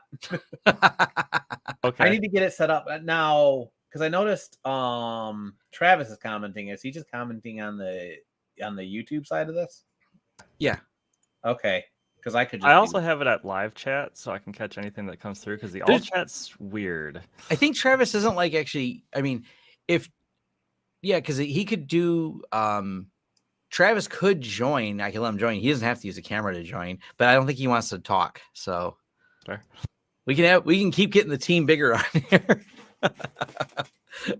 I'm surprised Brett usually comments on morning live streams because he's I was on going to his. say too, Travis He has was a out of very it interesting experience that I think he did have some ex-Apple experience as well. Yes, Travis Travis, which is something Apple. that not any of us in the office have. So Travis is the Apple expert. Do you guys work at a 9 to 5 or a project? All of the above. It varies. That's- So the office guys are 9 to 5. Eric and I there's bookings, so we're doing it, and we have a lot of them that end up like they book for like 5 to 6, and then 6 becomes 7. I've had clients who I started at 6 in the afternoon and was still in the office at 3 in the morning. Yeah, it really depends. Yeah. Sometimes it's working in IT means working till the project's done, especially when you have 24/7 clients and emergency projects, or we're doing things on the weekends and moving companies over the weekend. Those projects are very, and of course the craziest project always comes back to it's labeled as my worst cabling job ever, but that's also a project that all of us had to work on and stay till like 2 a.m. oh God, yeah. You Oh, said yeah, 2 in the I love morning. that. You mean like 5? 5 in the Kept morning. coming in and checking on me. I had to punch down, what was it, like 200 and some Cat 6A lines. So I just sat in a room for 8 hours one day, just click, click, click, click, click, punching them down. And Brett would come in every 2-3 hours. How you doing in here, buddy? You want anything to eat? I didn't even want to talk. I was just so focused on, I got to get this done. I got to get this done. It's funny. People say a day in a life of Tom, but that's mostly me reading. If there's one thing I do more than anything else, it's going to be read. But I guess I could put together what I do. I'd summarize a day in a week of Tom. That would be a better video, is a day in a week, to summarize in a few minutes what I do all week. Or occasional bike ride or road trip. Oh yeah, bike ride or road trip. Occasionally When do it's that. not -4 degrees Celsius. I here. still might go for a walk today, but yes. Sun's out. I think, yeah, if you're going to do it, now's the time. Yeah. It ain't getting better than this. Going for walks is how I catch up on all my podcasts. People ask like, or where do I have a list where I get all my information from, and podcast being one of them. But also like that's how you like push a lot of information in your head at once is usually with a podcast, and going for walks is my favorite way to put podcasts in my head. I also might do a video on this as a topic. I also, and I've been moving to it, and I finally got more dedicated to it. I use a RSS reader to aggregate all my different information into one place, and that way I can always tell what I've read, what I haven't read. And I have these are like all the articles that mostly read, but then occasionally I'll favorite some of them or for a little while until I think I've read them more thoroughly. But this is how I keep up with all the news, is keeping up with what I've done and haven't done by using RSS feeds for everything. Matter of fact, I'm starting to move toward, because YouTube's algorithm is kind of broken for letting me know about new videos. You can use RSS feeds to actually subscribe to all the channels that you like, and then all the videos show up in a nice list. You don't have to deal with YouTube and them suggesting what might show up in your subscription. On that note, can you talk about burnout on IT? It just hit a wall over a year ago, ended up taking 3 months off after a mental snap. It happens. I don't know. I try to not let myself get to that point. If I can, I will take breaks and just kind of, work on something else for a while if I can. But not everybody has that luxury. So yeah, I mean, like me and Eric, we went to a hacking thing for a few days. That was fun. We didn't really do any work there. I'm at the breakdown phase a little bit. I was like, can I just go build something? Like, I just want to go work on my fireplace. I'm done. Yeah. That's probably the biggest thing is changing what you do. I disappear on my motorcycle. That's like my thing. And I'm like, you can't contact me because I'm concentrating. I do off-roading. So I'm not like, relaxing. I'm like doing something intense. That way it takes my mind off any type of work or anything like that. It's figuring it out. Like Steve builds things, each person has their own thing, but that's figuring out that if it's something you need, but because I don't know, it's definitely a challenge in the business where you may get burned out. I don't know if there's any easy answer for it. I don't think we've ever played with any Optane drives, right? I have. Okay. What was the question? Are there a use case for the cheaper Optane drives for home lab? No. Okay. Optane's stupid. It was. So, Tom, you remember back when they started making those hybrid SSHDs? Yeah. Optane is the same core concept, but Intel exclusive. You have an Intel chipset, and you would have a small NVMe that was super fast, and then it would try to cache your regularly used data on the Optane drive, but it would build a RAID between them. The problem is if either one dies, you still lose your data. So if your Optane drive burned out, cool. There were large chunks of data on there that were part of the other drive, and you're missing it now. And AMD kind of tried to do the same thing with Stormy, and it didn't take off, and they ended up canceling it. Really, in this day and age, you're just better off buying just actual NVMe storage drives. I still have Stormy running my my game storage on my computer. Yeah, I need to move off of that. It is so broken. It is. I fell through the world in Final Fantasy 14, and I was upset, and I'm like, okay, this has to go. Yeah. It doesn't work performance wise though. I'll say it's still functioning. I'll say. Yeah. Someone asked about the RSS feed. One of the things I'll show real quick with it. When you're using RSS feed to read the news, you're not excluding going to Reddit. For example, someone put something in here. I decide if I want it to link, or I can jump right to the comment section of Reddit if I want to. So then I can jump to this right here. This model 15 teletype is an entirely mechanical. So looks beautiful, by the way. Yeah, I have a bunch of different things, and like to me, I like some of the old hardware that shows up in some of this. So old hardware is so fun. Oh yeah, that's one of my things I have in Reddit is all the classic hardware. I do look through a lot of that. That and old telecoms equipment is such a fun deep dive to get into. AT&T has like all sorts of videos posted from their archives. Yep. The AT&T archives for that, the what is that one subreddit for classic hardware? Let me find it real quick because it's great. Find it, let me know, because I haven't really delved Reddit in a while. Yeah, here. I'll share this one. This is a up on the screen now. Vintage computing is awesome. This is Reddit R Vintage Computing. Let me throw it in a link here for that. But man, is it just... I like all this old stuff in here. I don't. What? I do miss the sound of old hard drives, though. Yeah.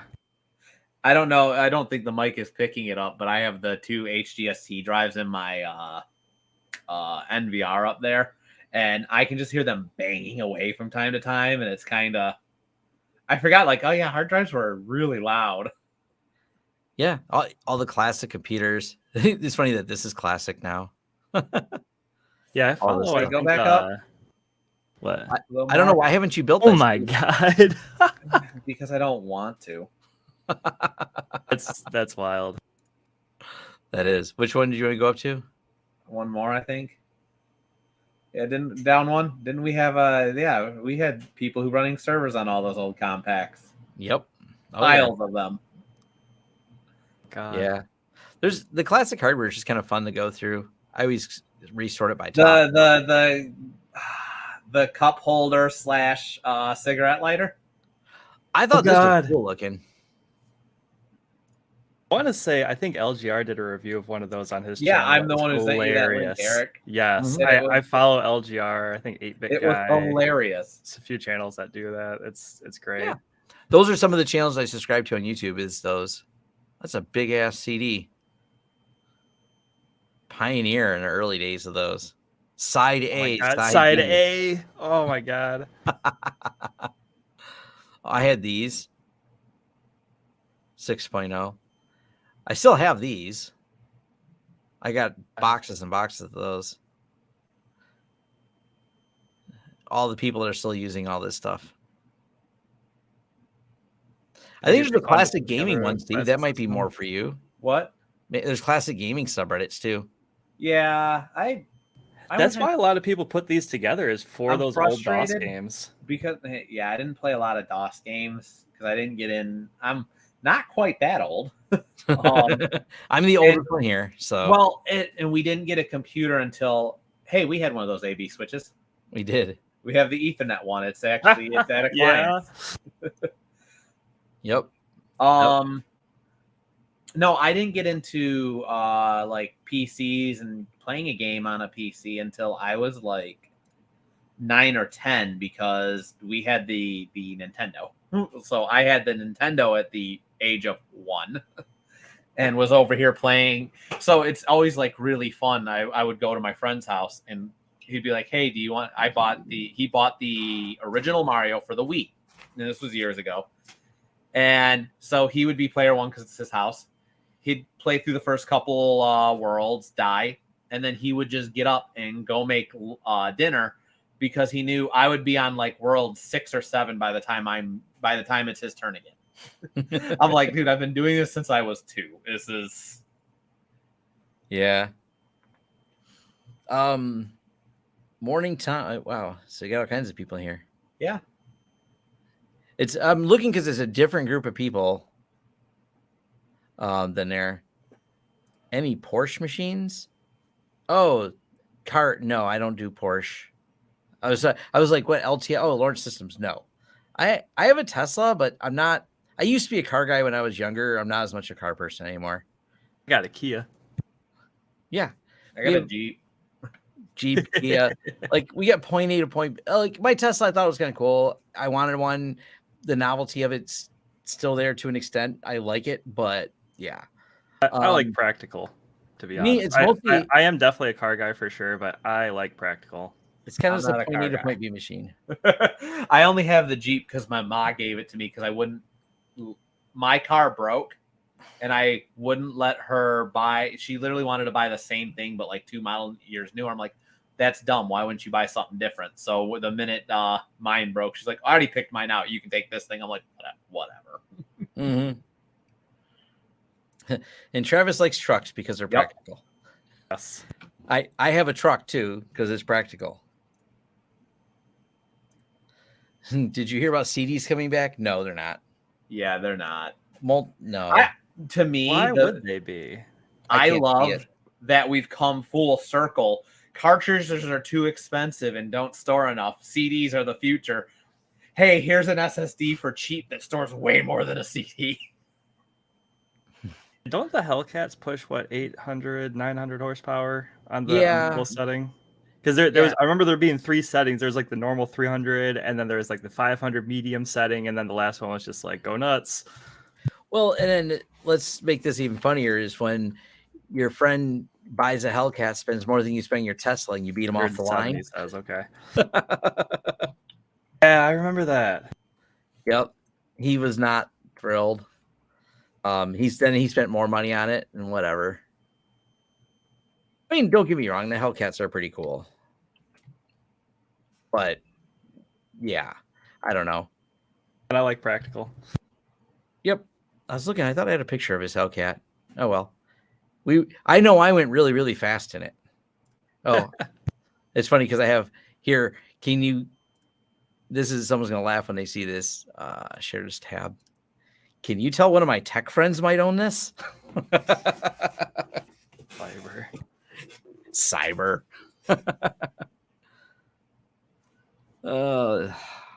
Fun Aaron stuff. says he's got another one on order that's like a different color. I've never understood people who have the money to buy more cars but decide I'm going to buy that same car again. Yeah. While the other car's still working. Why? That's why when my mom was like, I want to get 2 model years. Why? Yeah. It's the same car. Yeah. Import a Skyline from Japan. Let's go. Hellcat, sip the fuel as you look, but also more interesting Tesla. I don't know.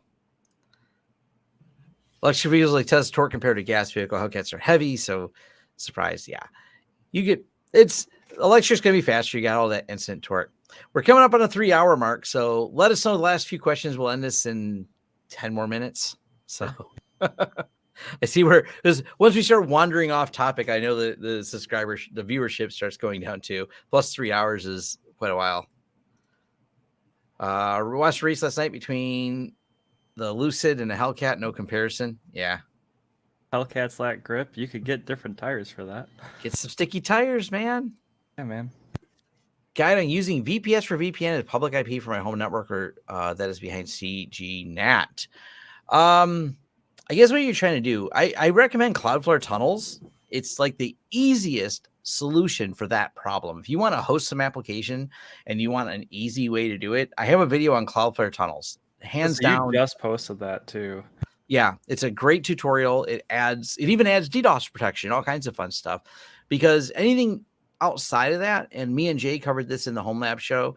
I have a whole list if you watch the Home Lab show that we just did, there's a whole list of services, and all of them are going to be multi-step, more complicated.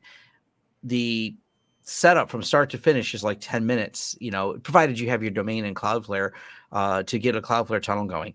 Cloudflare tunnels is hands down dead simple to use.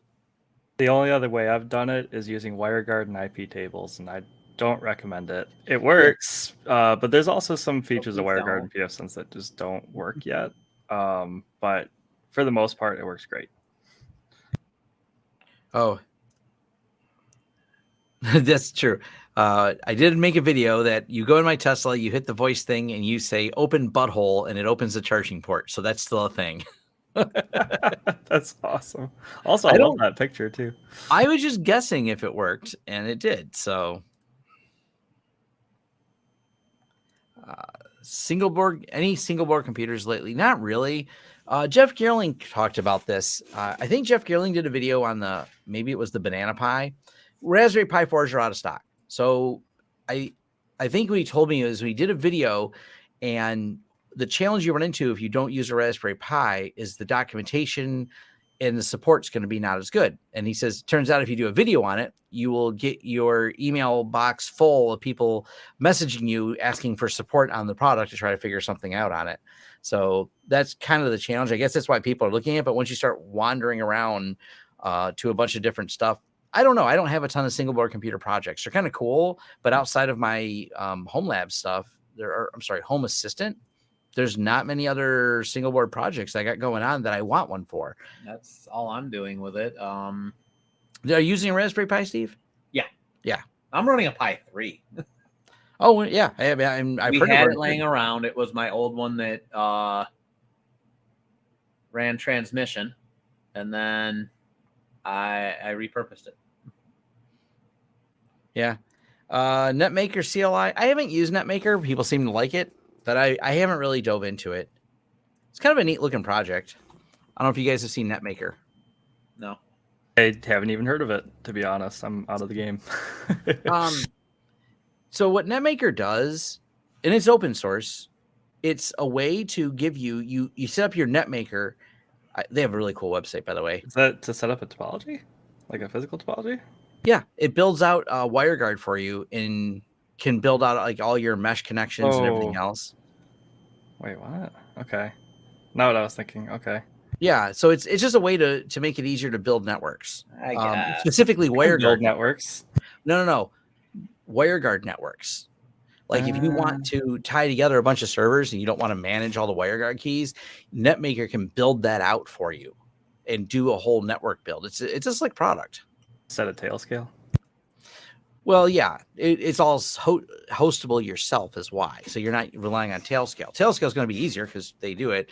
But this way you set up your NetMaker, you build out how you want these things to do. You do it all through like the web interface and you can deploy and it builds all the config scripts for all the different WireGuard clients. I mean, It actually sounds kind of nice. it's a nice product. And for some companies, they don't want to rely on Tailscale. Also, like someone just mentioned here, and I've done a video on this, Headscale to integrate into a GUI. Well, Headscale is going to be command line driven, but Headscale will also solve that problem. So will Nebula, by the way. That's another new one. Jeff said that you're better off getting a used from eBay rather than a random non-Raspberry Pi. Yeah, I didn't watch his video. Like I actually had a conversation with Jeff the other day, and I need to catch up on watching some of his videos. Is that a Corsair driver to USB reliable? No, the SSDs are more reliable. The write limits on USB is usually never as high as they are on a SSD. No. No, you think so? You think they make the USB ones are just as good? So if it's a SATA SSD and you're using standard USB 3, it's close because the max for a SATA 3 is 6 gig and standard USB 3 is 5 gig. USB 3.1 is 10 gig, so you start exceeding SATA SSD, and that's where you start having to get into NVMe, at which point now then yes, SATA is much slower than the NVMe bandwidth. Wait, was it a speed question or a wear leveling question? I thought he was asking about wear leveling. Oh, I don't know. Yeah. Speed, you're right. Wear leveling, I would trust an SSD over USB for like which one's going to wear out first for too many writes. Oh, yeah. The NVMEs and the SSDs usually have a better chip for that. Flash drives are just designed to be cheap. You lose them, throw them away. You're not constantly writing to a flash drive. Correct. Yeah. NetMaker has better performance than Tailscale just under WireGuard. I don't know if that's actually provably true, and because it's a complicated thing to answer unless you do absolute direct comparisons. And there are now, if I'm not mistaken, one challenge Tailscale will have is if I'm not mistaken, they wrote it all in Go, and it's not going to be kernel driven. So there's your first challenge. So that would make it correct.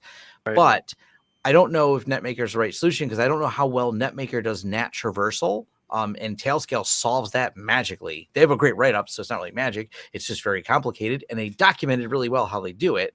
Still feels like magic. UDP hole punching feels like magic. They definitely re-engineered an existing protocol to do it, and it's kind of neat. Yeah, the way they do UDP hole punching is really impressive. When you think all the ad stuff you need in a Pi case, blah, blah, blah, is something like about the same price. You know, that really varies. I mean, yeah, old computers are cheap, but they're less power efficient. I like Raspberry Pis because there's never a hardware question. Like when you flash a Raspberry Pi image with Home Assistant, it's guaranteed it's a Raspberry Pi with Home Assistant. There's not like, I wonder if this network adapter I chose is supported, or I wonder if this video card. So some of that is kind of nice when it comes to using. This is what makes Raspberry Pi. And the problem when you vary off of this is that's the question you're asking. Like, hey, I want this thing to work. Oh, wait, it's not supported because this image was designed for Raspberry Pi, and I got to add in this extra feature for something else. What's the power draw of Pi 4? Oh, that's like Probably 5 more. to Good 7 question. watts. I don't feel like unplugging mine to see what the adapter limit is, but I want to say it's probably like what 5V1A. It says idle 3.8 to 4. Okay. Maybe up to 5.5 watts, which Okay, so it's a 5 volt. It's probably like a 5 volt 1.5 amp adapter. So let's say because I know there's some gigabit brick servers and some of those small Quoton boxes that are in the 7.5 to 15 watt market. so idle is 3.8 watts and 5 watts with 2 cores and 5.5 watts with 3 cores and 6 watts with all 4 cores. So yeah, it's really low.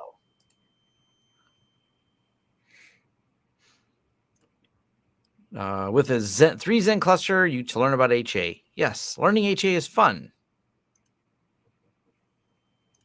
Well, this is the max potential, but we wanted to talk about what it's max potential from the output of the adapter. We hope we're not maxing out the adapter. But it also gives us a good baseline because if we look, you can look at what powers like some of those mini PCs and say, okay, well, this only has a 45 watt adapter, therefore it cannot exceed. and you know it's never going to exceed 10 watts. That. Point. So, Oh, this person, I have one of those Corsair USBs, like the tough ones. I don't know. I just keep an extra copy of my SSH keys and a few critical things on it. So I don't know. Why am I not using? Because I don't have a Samsung T7 SSD. That's why I have Because that. he wanted something he could bury in his backyard when he's paranoid. Yes, yes, and it survives water and everything else. Yeah. Oh, I heard 3CX is making a bunch of changes. I don't know if Chris from Crosstalk did a video on this or not. And I think he didn't want to do a video because it would. I don't mean Chris. We never talked about it. It was kind of a complicated topic of 3CX is making a bunch of changes that are aggravating the users of it. Not just the Raspberry Pi one, but a whole lot of stuff too. So.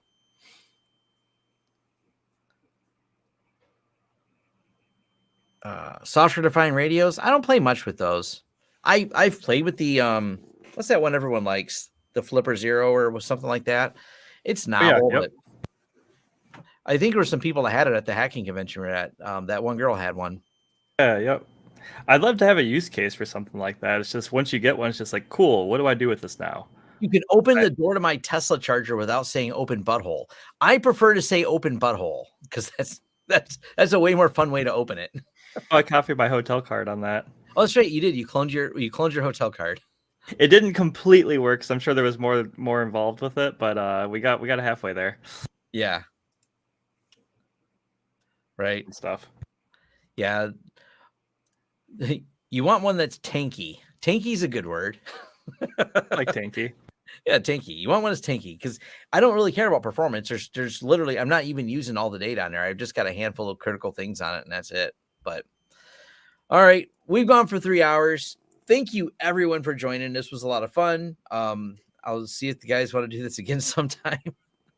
Sure. I don't mind. Yeah, it's cold outside. It's winter. We're not Every doing Saturday that we do this. What's that? Is this every Saturday thing? I don't do it every Saturday. Okay.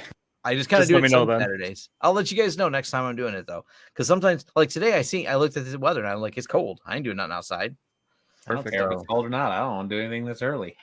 Well, that's true too. Well, Steve's actually, not in the summer, yeah, no, I get up when my uncle's up from Florida. We usually do all the yard work before it gets too hot, and then we run inside by like 1, like we're done. Yeah, absolutely. But no, maybe we'll have you guys join. Maybe we can probably do even a nighttime one because I know you guys are both nighttime people. So maybe we'll do one like ask an engineer after dark. Lord Systems After Dark, ask an engineer, and other dumb things that'll happen. We will bring in guests. I like Ray Dahl. He's a nice guy, so we can bring him in too sometime. He's a friend of mine. All right. Wait, how did Christopher not have a bunch of crazy networking questions? I have 2 network engineers, and I didn't have a big pile of network questions from him. He's usually my person that's asked all the most complicated networking questions. Love it. All right, man. Have fun. It's time to go do some stuff and catch up on podcasts and all that. So later. Yep. Bye. Take it easy, guys. Later.